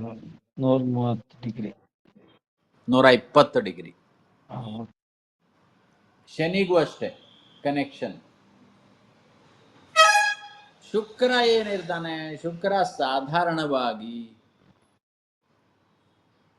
ಅವನು ಹೆಚ್ಚು ಕಮ್ಮಿ 1 ವರ್ಷ ತಗತಾನೆ ಪೂರ್ತಿ ಒಂದು ರೌಂಡಿಗೆ. ಸ್ವಲ್ಪ ವ್ಯತ್ಯಾಸ ಇರುತ್ತೆ. 224 ದಿವಸ ತಗತಾನ ಅವನು ಒಂದು ರೌಂಡಿಗೆ.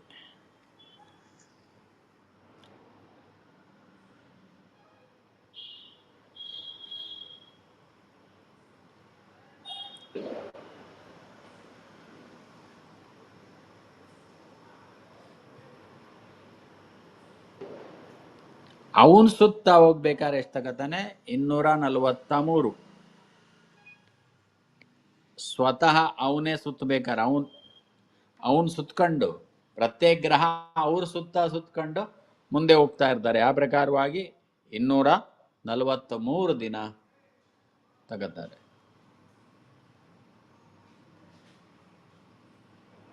225 ದಿನ ಒಂದು ರೌಂಡ್ 12 ರಾಶಿಯನ್ನು ದಾಟ್ತಾರೆ. ಸಾಧಾರಣವಾಗಿ ಹೆಚ್ಚು ಕಮ್ಮಿ ಸೂರ್ಯನ್ಗಿಂತ ಸ್ವಲ್ಪ ಜಾಸ್ತಿ ಇರ್ತಾರೆ ಸ್ಪೀಡ್ ಇಬ್ಬರು. ಇವನಿಗೆ ಇನ್ನೊಂದು ಏನು ಅಂತ ಹೇಳಿದ್ರೆ ನಿಯಮ, 47 ಡಿಗ್ರಿ ಡಿಫರೆನ್ಸ್ ಇರುತ್ತೆ. ಬುಧಂದು 37 ಡಿಗ್ರಿ, ಇವಂದು ಸಾಧಾರಣವಾಗಿ 47 ಡಿಗ್ರಿ ಮುಂದೆ ಹಿಂದೆ ಇರ್ತಾನೆ ಅಷ್ಟೇ. ಅಂದ್ರೆ ರವಿ ಇಲ್ಲಿದ್ದಾನೆ ಅಂತ ಹೇಳಿದ್ರೆ ಸಾಧಾರಣವಾಗಿ ಇಲ್ಲಿ ಶುಕ್ರ ಇರ್ಬೋದು ಅಥವಾ ಇಲ್ಲಿ ಶುಕ್ರ ಇರ್ಬೋದು, ಒಂದು ರಾಶಿ ಬಿಟ್ಟು, 2 ರಾಶಿ ಬಿಟ್ಟು. ಬಟ್ ಬುಧ ಇಲ್ಲಿ ಇರ್ತಾನೆ. ಬಟ್ ಶುಕ್ರ ಒಂದು ರಾಶಿ ಬಿಟ್ಟಿರಬಹುದು, ಇಲ್ಲ ಹಿಂದ್ಗಡೆ 11ನೇ ಮನೆಯಲ್ಲಿ ಇರಬಹುದು. ಅಷ್ಟೇ ಡಿಸ್ಟೆನ್ಸ್ ಮೇಲೆ ಮೇಂಟೈನ್ ಮಾಡ್ತಾರೆ ಅವರು. ಎಲ್ಲೇ ಹೋದ್ರು 47 ಡಿಗ್ರಿ ಶುಕ್ರ ಮ್ಯಾಕ್ಸಿಮಮ್ ಅದು, ಮತ್ತು ಬುಧ 37 ಡಿಗ್ರಿ ಅದು ಅವರದ್ದು ಮೇಂಟೈನ್ ಮಾಡುವಂತ ಡಿಸ್ಟೆನ್ಸ್ ಸೂರ್ಯದಿಂದ.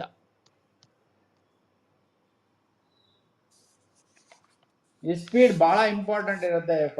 ಫಲ ಮಾಡಬೇಕಾದ್ರೆ ಯಾವಾಗ ಅಂತ ಬರಬೇಕಾದ್ರೆ ಅದು ನಿಮ್ಗೆ ಅರ್ಥ ಆಗಿರ್ಬೇಕು.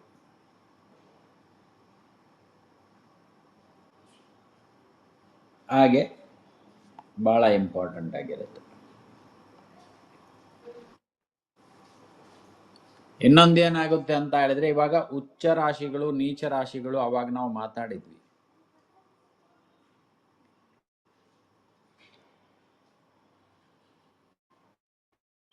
ಇಲ್ಲಿ ಇವಾಗ ಉಚ್ಚ ಬಂದಾಗ ಮೇಷದಲ್ಲಿ 10 ಡಿಗ್ರಿ ರವಿ ಉಚ್ಚ ಅಲ್ಲ, ಮೇಷದಲ್ಲಿ 10 ಡಿಗ್ರಿ ಅಂತ ಇಟ್ಕೊಳ್ಳಿ. ಹೌದು, ರವಿ ಉಚ್ಚ ಕರೆಕ್ಟ್, ನೀವು ಹೇಳಿದ ತಪ್ಪಲ್ಲ. ವೃಷಭದಲ್ಲಿ 2 ಡಿಗ್ರಿ ಬರ್ಕಳಿ. ಇಲ್ಲಿ ರವಿ, ನೀವು ಹೇಳಿದ ಕರೆಕ್ಟ್. ಚಂದ್ರ, ಅವಾಗ ನಿಮ್ಗೆ ಅರ್ಥ ಆಗ್ಬಿಡತ್ತದು. ಕರ್ಕಾಟಕದಲ್ಲಿ 5 ಡಿಗ್ರಿ ಗುರು ಉಚ್ಚ ಅಂತ ಬರ್ಕಳಿ ಇಲ್ಲಿ. ಗುರು ಕನ್ಯಾದಲ್ಲಿ ಬುಧ 15 ಡಿಗ್ರಿ ಬುಧ.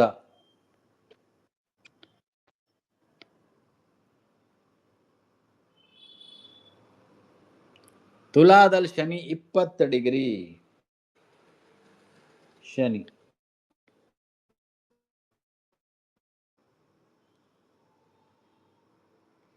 ಮಕರದಲ್ಲಿ ಕುಜ 28 ಡಿಗ್ರಿ.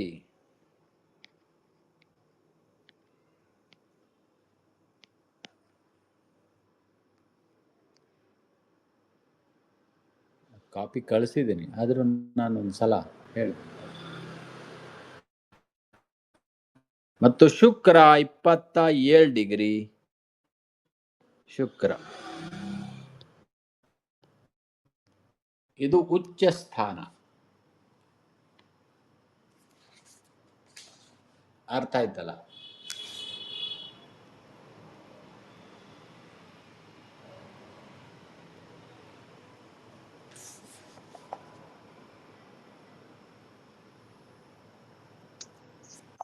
ಇನ್ನೊಂದು ಶುಕ್ರ 22 ಡಿಗ್ರಿ ಎಲ್ಲಿ?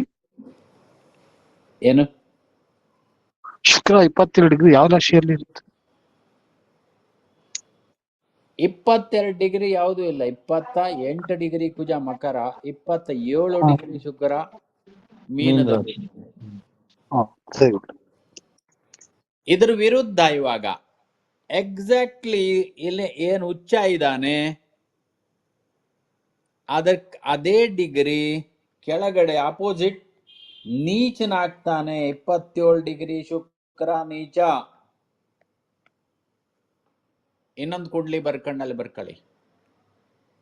ನೀಚ ಸ್ಥಾನ ಯಾವುದು? ಶುಕ್ರಂದು. 27 ಡಿಗ್ರಿ. ಇಲ್ಲಿ 15 ಡಿಗ್ರಿ ಬುಧ ನೀಚ.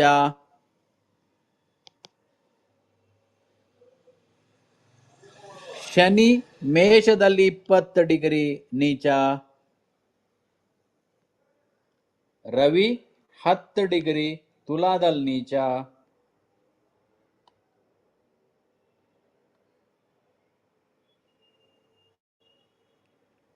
ಚಂದ್ರ ವೃಶ್ಚಿಕದಲ್ಲಿ 2 ಡಿಗ್ರಿ ನೀಚ.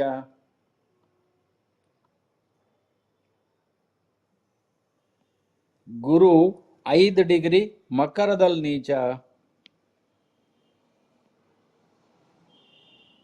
ಮತ್ತು ಮಂಗಳ 28 ಡಿಗ್ರಿ ಕರ್ಕಾಟಕದಲ್ಲಿ ನೀಚ. ಎಲ್ಲಿ ಉಚ್ಚ ಇದ್ದಾನೆ ಅಪೋಸಿಟ್ ಸೇಮ್ ಡಿಗ್ರಿಗೆ ನೀಚರಾಗ್ತಾರೆ ಗ್ರಹಗಳು. ಅಂದ್ರೆ ಯಾರ ನೀಚ ಅಂತ ಹೇಳಿದ್ದೀನಿ ಅಂದ್ರೆ ಅವರು ಉಚ್ಚ ಸ್ಥಾನದಿಂದ ಆಪೋಸಿಟ್ ಅವರು ನೀಚರಾಗ್ತಾರೆ. ಶುಕ್ರ ಉಚ್ಚ ಇಲ್ಲಿ ಮೀನದಲ್ಲಿ, ಅವ್ರು ನೀಚ ಇಲ್ಲ ಆಗೋದು ಆಪೋಸಿಟ್. ಅಷ್ಟೇ ತಲೆಯಲ್ಲಿ ಇಟ್ಕೊಳ್ಳಿ. 7ನೇ ಮನೆಯಲ್ಲಿ ನೀಚರಾಗ್ತಾರೆ ಪ್ರತ್ಯೇಕ ಗ್ರಹಗಳು. ಉಚ್ಚದಿಂದ 7ನೇ ಮನೆ ನೀಚ.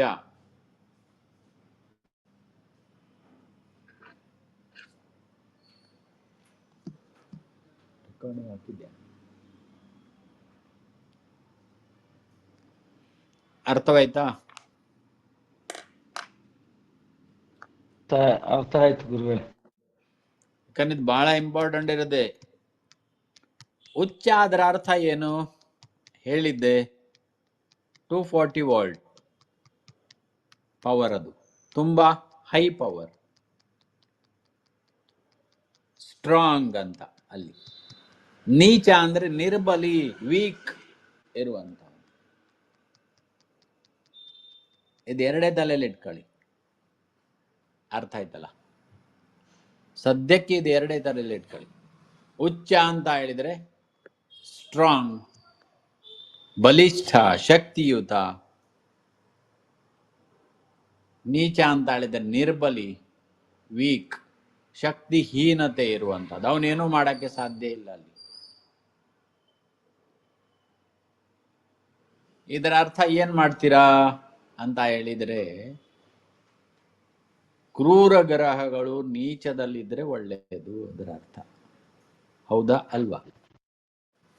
ಕ್ರೂರಗಳು ಪವರ್ ಕಡಿಮೆ ಇದ್ದಷ್ಟು ಒಳ್ಳೆಯದು. ಲಾಜಿಕ್ ಆಗಿ ತಗೋಬೇಕು ಯಾವತ್ತು. Logic important. ಶುಭ ಗ್ರಹಗಳು ಉಚ್ಚನಲ್ಲಿರ್ಬೇಕು. ಹಾಗೆ ನೀಚ ಗ್ರಹಗಳು, ಕ್ರೂರ ಗ್ರಹಗಳು ನೀಚನಲ್ಲಿದ್ದಷ್ಟು ಒಳ್ಳೆಯದು. ಅದು ಬೇರೆ ಬೇರೆ ಎಫೆಕ್ಟ್ ಬರುತ್ತೆ, ಪ್ರಶ್ನೆ ಬೇರೆ. ಬಟ್ ಇಲ್ಲಿ ಟಾರ್ಚರಿಂಗ್ ಕಮ್ಮಿ ಆಗುತ್ತೆ. ಅದು ಯಾವಾಗ, ಏನು, ಹೇಗೆ ಅಂತ ಆಮೇಲಿನ ವಿಚಾರಣೆ, ವಿಶ್ಲೇಷಣೆ ಮಾಡಿ. ನಾವಿನ್ನು ಕುಂಡ್ಲಿಗೆ ಬರಲಿಲ್ಲ, ಕುಂಡ್ಲಿಗೆ ಬರ್ಬೇಕ. ಅರ್ಥ ಆಯ್ತಲ್ಲ? ಆಯ್ತು. ದೃಷ್ಟಿಗಳು, ಸ್ವಭಾವಗಳು ಬಹಳ ಇಂಪಾರ್ಟೆಂಟ್ ಆಗಿರುತ್ತೆ. ನಾವಿನ್ನು ಭಾವಕ್ಕೆ ಹೋಗಿಲ್ಲ. ಭಾವಕ್ಕೆ ಹೋಗೋ ಮೊದಲು ನಾವು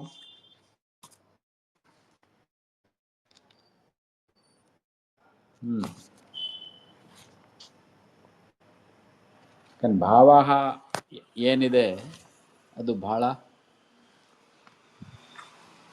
ವಿಸ್ತಾರವಾಗಿರುತ್ತೆ, ಬಟ್ ನಿಮ್ಗೆ ಅಷ್ಟು ನೆಸರಿ ಇಲ್ಲ. ಬಟ್ ನಾನು ಏನಾಗುತ್ತೆ, ಶುರು ಆಗ್ಬಿಟ್ರೆ ನಮಗೆ ಅಲ್ಲಿ ತಲೆಯಲ್ಲಿರೋದು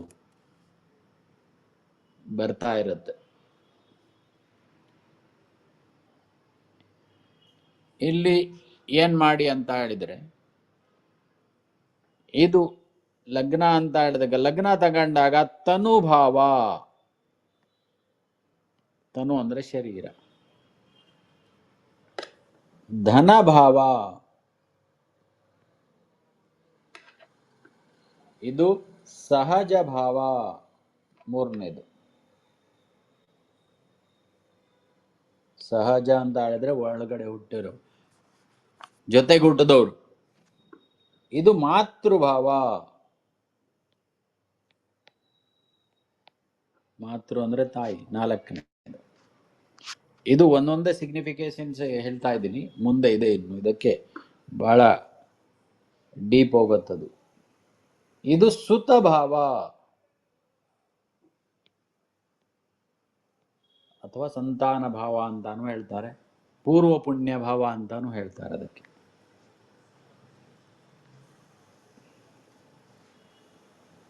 ಇದು ರೋಗ,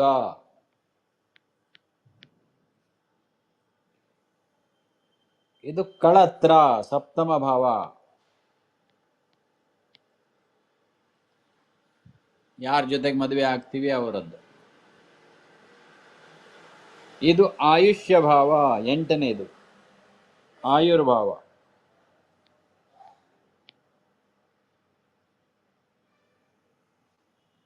ಇದು ಭಾಗ್ಯ,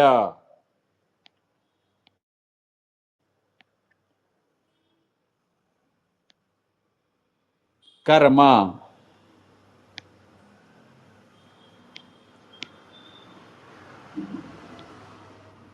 ಇದು ಭಾಗ್ಯ ಅಂತಾನು ಹೇಳ್ತಾರೆ, ಧರ್ಮ ಅಂತಾನು ಹೇಳ್ತಾರೆ ಇದಕ್ಕೆ, ಧರ್ಮ ಭಾವ. ಕರ್ಮ ಮಾಡಿದ್ಮೇಲೆ ಏನ್ ಬರುತ್ತೆ? ಲಾಭ ಮತ್ತು ವ್ಯಯ.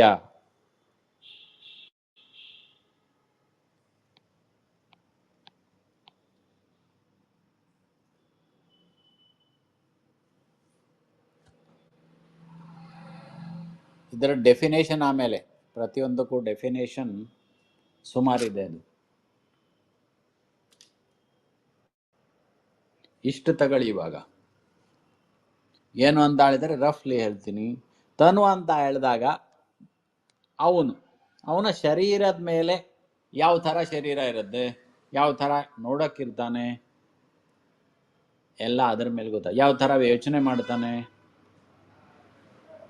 ಅವನ ನೇಚರ್ ಏನು. ಇದು ತನು. ತನು ಅಂದರೆ ಬಾಡಿ. ಒಂದು ಯಾವುದೋ ಡಿಫೆಕ್ಟ್ ಇದೆಯಾ, ಇಲ್ಲ ಸರಿ ಇದೆಯಾ ಬಾಡಿ ಅಂತ. ಎರಡನೇ ಭಾವ ಧನ ಎಲ್ಲಿಂದ ಬರುತ್ತೆ? ಕುಟುಂಬ ಅಂತಾನು ಬರುತ್ತೆ ಎರಡನೇ ಭಾವ. ನಿಮ್ಮ ವಾಚ ಅಂತಾನು ಬರುತ್ತೆ, ಬಾಯಿ, ತಿನಿಸುಗಳು, ಹಲ್ಲು, ಎರಡನೇ ಭಾವದಿಂದ ನೋಡಬಹುದು ನೀವು. ಅವನು ಏನು ಊಟ ಮಾಡ್ತಾನೆ, ಏನು ಜಾಸ್ತಿ ಪದಾರ್ಥ ಸೇರತ್ತೆ ಅಥವಾ ಯಾವ ದುರಾಭ್ಯಾಸ ಇದೆಯಾ, ಅದು ಎರಡನೇ ಭಾವದಿಂದ ನೋಡಬಹುದು. ಇಲ್ಲ ಯಾವ್ದು ಸುಳ್ಳು ಹೇಳ್ತಾನೆ, ಸತ್ಯ ಹೇಳ್ತಾನೆ, ಎರಡನೇ ಭಾವದಿಂದ ನೋಡಬಹುದು. ಮಾತಾಡ್ಬೇಕಾದ್ರೆ ಯಾವ ತರ ಮಾತಾಡ್ತಾನೆ, ಎರಡನೇ ಭಾವದಿಂದ ನೋಡಬಹುದು. ಕುಟುಂಬ ಹೇಗಿದೆ, ಎರಡನೇ ಭಾವದಿಂದ ನೋಡಬಹುದು.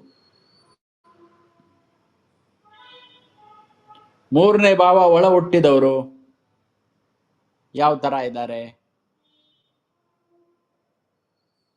ಅವ್ರ ಕಂಡೀಷನ್ ಏನು.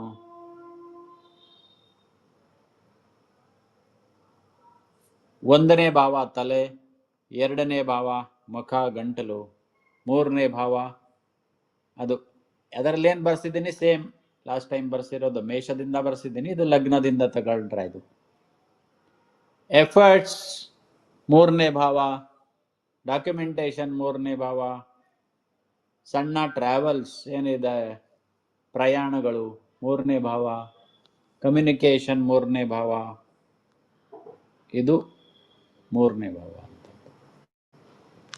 ನಾಲ್ಕನೇ ಭಾವ ಮಾತೃ, ಮನೆ, ವಾಹನಾದಿ ಸುಖಗಳು, ಇದೆಲ್ಲ 4ನೇ ಭಾವದಲ್ಲಿ ಬರುತ್ತೆ. ಪ್ರಾಪರ್ಟಿ, ವಾಹನಾದಿ ಸುಖಗಳು ಅಂದರೆ ಎಲ್ಲ ಬಂದಲ್ಲಿ.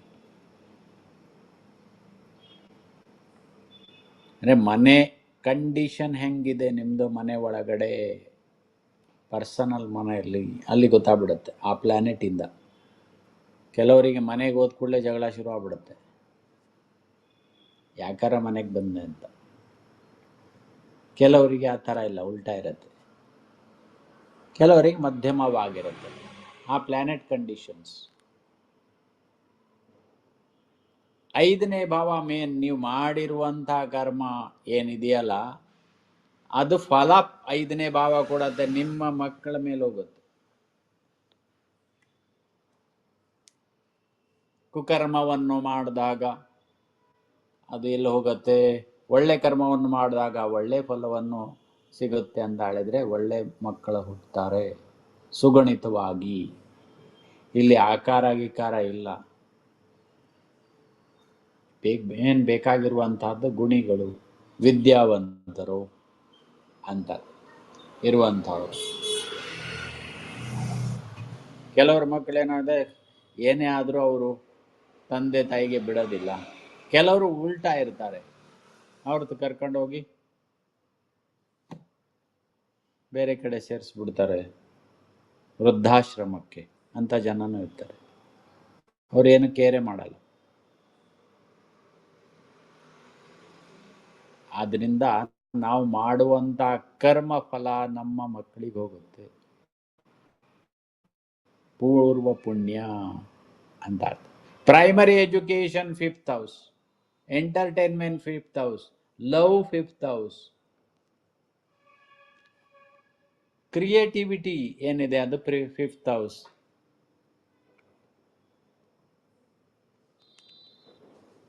ಒಂದು ಭಾವಕ್ಕೆ ಸಾಧಾರಣವಾಗಿ ಲೆಕ್ಕ ಹಾಕಿದರೆ 25ರಿಂದ 30 ಮಿನಿಮಮ್ ಕ್ಯಾರೆಕ್ಟರಿಸ್ಟಿಕ್ಸ್ ಇದೆ. ಮಿನಿಮಮ್ 25. ಆದರೆ ಇವಾಗ ನಿಮಗೆ ಬೇಕಾಗಿಲ್ಲ, ಮೇನ್ ಬೇಕಾಗಿರೋದು ಮಾತ್ರ ಪ್ರಾವೇಶಿಕದಲ್ಲಿ ಕನ್ಫ್ಯೂಸ್ ಆಗೋದು ಬೇಡ ಅಂತ. ಅದು ಆಮೇಲೆ ಡೆವಲಪ್ಮೆಂಟ್ ಮಾಡ್ತಾ ಹೋಗ್ಬೋದು. ನಾನೇ ಮ್ಯಾಕ್ಸಿಮಮ್ ಹೇಳ್ತಾ ಇದ್ದೀನಿ. ಇದು ಬಹಳ ವಿಶೇಷವಾಗಿರುವಂಥದ್ದು 6ನೇ ಮನೆ, ಋಣ, ರಿಪು ಮತ್ತು ರೋಗ. ಬಹಳ ಇಂಪಾರ್ಟೆಂಟ್. ಋಣ ಅಂತ ಹೇಳಿದರೆ ಸಾಲ, ರಿಪು ಅಂದರೆ ಶತ್ರುಗಳು, ರೋಗ ಅಂತ ಹೇಳಿದರೆ ರೋಗಗಳು.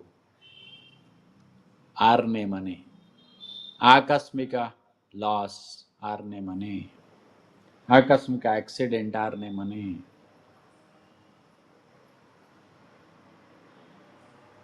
ಆರನೇ ಮನೆ ಕಾಂಪಿಟೇಷನ್, 6ನೇ ಮನೆ ಕಾಂಪಿಟೇಷನಿಗೆ ಎಕ್ಸಾಮಿಗೆ ಹೋಗಬೇಕು.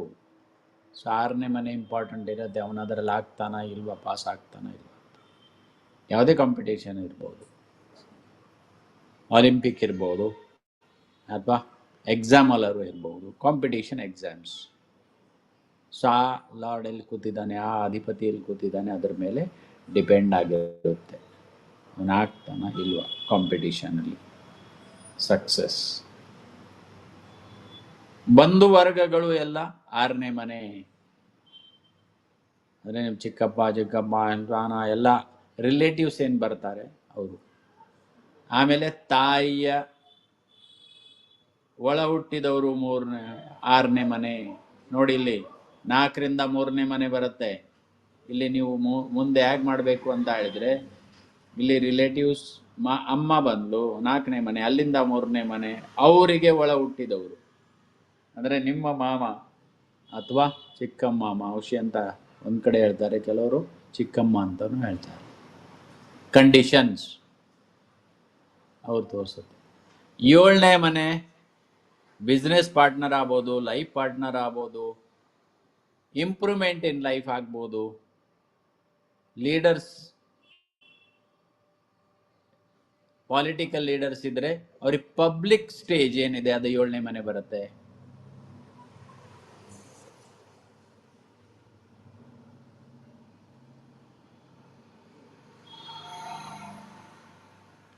ಎಂಟನೇ ಮನೆ ಆಯುಷ್ಯ,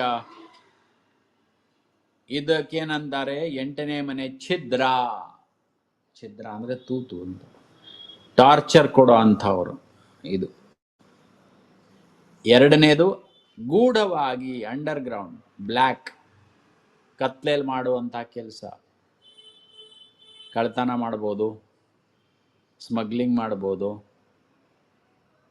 ಆಡಿಟರ್ ಏನು ಮಾಡ್ತಾರೆ? ಟ್ಯಾಕ್ಸ್ ಕಳ್ತನ ಮಾಡ್ತಾರೆ. ಸೊ ಆಡಿಟರಿಗೆ ಬಹಳ ಇಂಪಾರ್ಟೆಂಟ್. ಆರನೇ ಮನೆ ಇನ್ನೊಂದೇನು ಬರುತ್ತೆ? Doctor, hospital, lawyer. ಯಾಕಂದ್ರೆ ಜಗಳ ಆಡೋದು ಆರನೇ ಮನೆ. ಎಂಟನೇ ಮನೆಯಲ್ಲಿ ನೀವು ಲಾಸ್ಟ್ ಸ್ಥಿತಿ ಏನಿರುತ್ತೆ? Time of the death, position ಏನಿರುತ್ತೆ? ಕ್ರೂರವಾಗಿರುತ್ತ, ಸಿಂಪಲ್ವಾಗಿರುತ್ತ? ಅದಕ್ಕೆ ಕಾರಣ ಬೇಕಲ್ಲ. ಒಂದು ಕಾರ್ಯ ಆಗ್ಬೇಕಾದ್ರೆ ಒಂದು ಕಾರಣ ಬೇಕು. ಆ ಕಾರಣ ಅಲ್ಲಿ ತೋರಿಸುತ್ತೆ. ಅಲ್ಲಿ ಅಧ್ಯಾತ್ಮ, ಗೂಢ ವಿದ್ಯಾ, ರಿಸರ್ಚ್ ವರ್ಕ್, ಎಂಟನೇ ಮನೆ. ಕೆಟ್ಟದಾದ್ರೂ ಅದರಲ್ಲೂ ಪಾಸಿಟಿವ್ ಇದಾವೆ ನೋಡಿ. ಅಂದ್ರೆ ಅಧ್ಯಾತ್ಮ ವಿದ್ಯಾ, ಜ್ಯೋತಿಷಿ ವಿದ್ಯಾ ಇರ್ಬೋದು, ಜಪಗಳಿರ್ಬೋದು, ಅನುಷ್ಠಾನಗಳಿರ್ಬೋದು, ಅದು ಎಂಟನೇ ಮನೆ. ರಿಸರ್ಚ್ ವರ್ಕ್ ಇರ್ಬೋದು, ಹುಡುಕುವಂಥದ್ದು. ಒಂಬತ್ತನೇದು ಧರ್ಮ, ಪಿತೃಹು, ತಂದೆ, ಗುರು, ಧರ್ಮ, ಪೂಜಾ, ಅದಕ್ಕೆಲ್ಲ ಸಂಬಂಧಪಟ್ಟಿರುವಂಥದ್ದು. ಧರ್ಮದಿಂದ ಕೆಲವು ಧರ್ಮನೇ ಚೇಂಜ್ ಮಾಡ್ತಾರೆ. ಗುರುಗಳೇ ಶತ್ರು ಆಗ್ತಾರೆ, ಗುರುಗೆ ಅವನು ಶತ್ರು ಆಗ್ತಾನೆ, ಹಾಗೂ ಇರುತ್ತೆ. ಅಥವಾ ಯಾವುದೇ ಮನೆಯಲ್ಲಿ ಫಂಕ್ಷನ್ ಆಗಬೇಕಾದ್ರೆ ತೊಂದರೆಗಳಾಗುತ್ತೆ, ಮದುವೆ ಇರಬಹುದು, ಯಾವುದೇ ಇರಬಹುದು. ಸೊ ಡಿಪೆಂಡ್ ಆನ್ ಕಂಡೀಷನ್ ಇದು. ಯಾಕಂದ್ರೆ ಗುರು ಇರೋ ಕಾರಣದಿಂದ ಗುರು ಕಾರ್ಯ ಅಂತಾನೂ ಬರುತ್ತೆ. ಒಂಬತ್ತನೇ ಮನೆ ನಿಮ್ಮ ಹಿಂದಿನ ಜನ್ಮದ ಲಗ್ನ. ಲಗ್ನದಿಂದ ಒಂಬತ್ತನೇ ಮನೆ.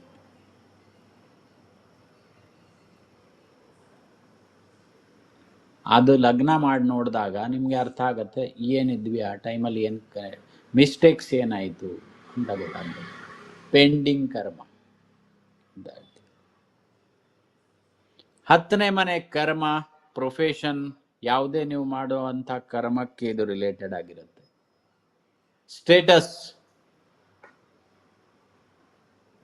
ತುಂಬ ಕೆಲವರು ಇದು ಮಾಡ್ತಾರೆ, ಸ್ಟೇಟಸ್ಸಿಗೋಸ್ಕರ ಖರ್ಚು ಮಾಡ್ತಾರೆ. ಅವನ ಗಾಡಿ ತಗೊಂಡ ನಾನಿನ್ನೂ ದೊಡ್ಡದು ತಗೋಬೇಕು. ಕೆಲವರಿಗೆ ಇರುತ್ತೆ, ದುಡ್ಡು ಇರುತ್ತಾ ಇಲ್ವೋ ಗೊತ್ತಿಲ್ಲ, ಆದರೆ ಸಾಲ ಮಾಡಾರೋ ತಗೋತಾರೆ. ಕೆಲವರಿಗೊಂದು ಅಭ್ಯಾಸ ಅದು. ಪ್ರಾಪರ್ಟಿ ಇರ್ಬೋದು, ಸೊಸೈಟಿಯಲ್ಲಿ ಸ್ಟೇಟಸ್ ಇರ್ಬೋದು, ಅದೆಲ್ಲ ಬರುವಂಥದ್ದು. ಕರ್ಮ ಭಾಗ ಏನಿದೆ ಅದು ಹತ್ತನೇ ಮನೆ. ಯಾವುದೇ ಪ್ರಕಾರವಾದ ಕರ್ಮ, ಇದಕ್ಕೆ ಅಂತ ಅಲ್ಲ. ಕರ್ಮ ಅಂತ ಹೇಳಿದ ಕೂಡಲೇ ಮಾಡುವಂಥ ಪ್ರತ್ಯೇಕ ಕೆಲಸಕ್ಕೆ ಕರ್ಮ ಅಂತ ಹೆಸರಿದೆ. ಒಳ್ಳೇದು ಮಾಡಿ, ಕೆಟ್ಟದ್ದು ಮಾಡಿ. ಅಲ್ಲಿಂದ ನೆಕ್ಸ್ಟ್ ಅಲ್ಲಿ ಹೋಗುತ್ತೆ ಲಾಭ, ಇಚ್ಛಿತ ಫಲ, ಇಪ್ಸಿತ ಫಲ, commission, N G O work ಬರುತ್ತಲ್ಲಿ. ಫ್ರೆಂಡ್ಸ್, 11ನೇ ಮನೆ.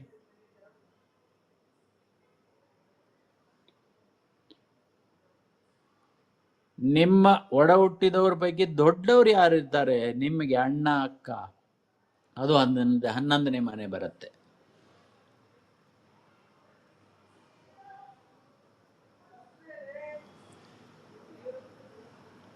ಇಚ್ಛಾಪೂರ್ತಿ 11ನೇ ಮನೆ.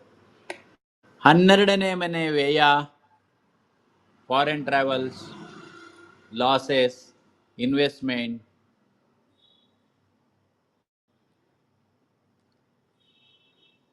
ನಿಮ್ದು ಬೆಡ್ ಕಂಡೀಷನ್ ಅಲ್ಲಿ ಗೊತ್ತಾಗ್ಬಿಡುತ್ತೆ. ನಿದ್ರೆ ಬರುತ್ತಾ ಇಲ್ವಾ ಅಂತ. ನಿದ್ರಾನಾಶ ಇದೆಯಾ, ಅಥವಾ ಬೆಡ್ರೂಮಲ್ಲಿ ಜಗಳ ಆಡ್ತಾರೋ? ಕಂಡೀಷನ್ ಆಫ್ ಬೆಡ್ರೂಮ್, ಸ್ವಪ್ನ, ಡ್ರೀಮ್ಸ್, ಸ್ಮೇಲ್, ವಾಸನೆ.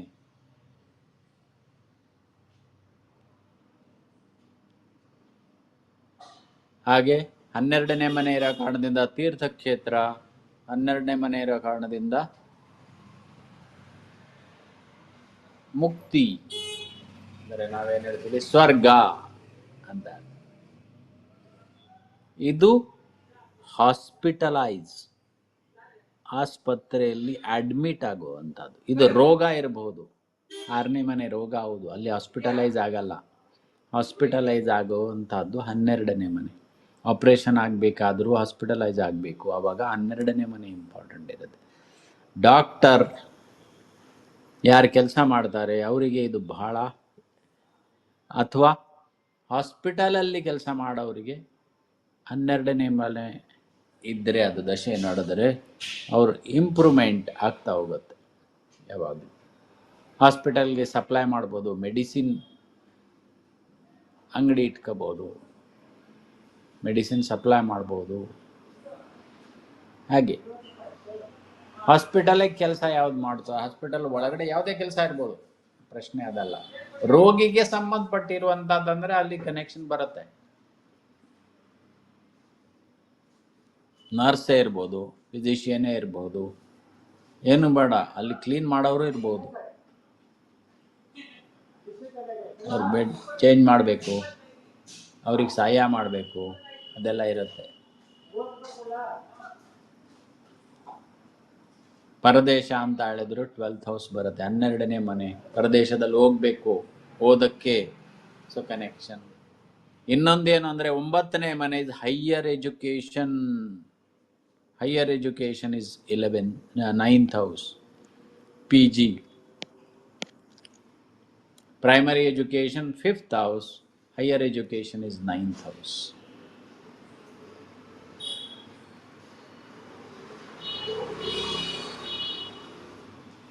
ಸೊ ಈ ಪ್ರಕಾರವಾಗಿ ಭಾವವನ್ನು ಕೂಡ ಇವತ್ತು ಹೇಳಿದ್ದೀನಿ, ಸಾಕಷ್ಟು ಕವರ್ ಮಾಡಿದ್ದೀನಿ. ಸ್ಮಾಲ್ ಸ್ಮಾಲ್ ಸ್ಮಾಲ್ ಏನಿದೆ ಅದು ನಾಳೆ ಮುಂದೆ ಸ್ವಲ್ಪ ಗಣಿತದ ಕಡೆ ನೋಡೋಣ, ಲಗ್ನದ ಕಡೆ ಹೋಗೋಣ. ಇನ್ನು ನಾಳೆ 10 ಗಂಟೆಗೆ ಎಲ್ಲರೂ ಕರೆಕ್ಟಾಗಿ ಜಾಯಿನ್ ಆಗಿ. ಸರಿ, ಏನು ಕ್ವಶನ್ ಇದ್ರೆ ಕೇಳ್ಬೋದು, ಇಲ್ಲಾಂದರೆ ವೈಂಡ್ ಅಪ್ ಮಾಡೋಣ.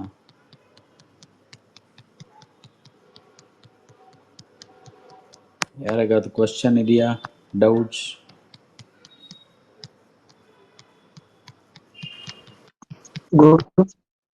ಹಾ, ಇದು ಕೇಂದ್ರದಿಂದ ಹಿಂದಿನ ಸ್ಥಾನಗಳು ಅಂತ ಹೇಳಿದೆ, ಫಲಪರ ಸ್ಥಾನ ಆದ್ಮೇಲೆ ಕೇಂದ್ರದಿಂದ ಹಿಂದಿನ ಸ್ಥಾನಗಳು 3, 6, 9, 12 ಮನೆ. ನಿಮ್ದು ವಾಯ್ಸ್ ಯಾಕೋ ಕಟ್ ಆಗ್ತಾ ಇದೆ ಸರಿಯಾಗಿ.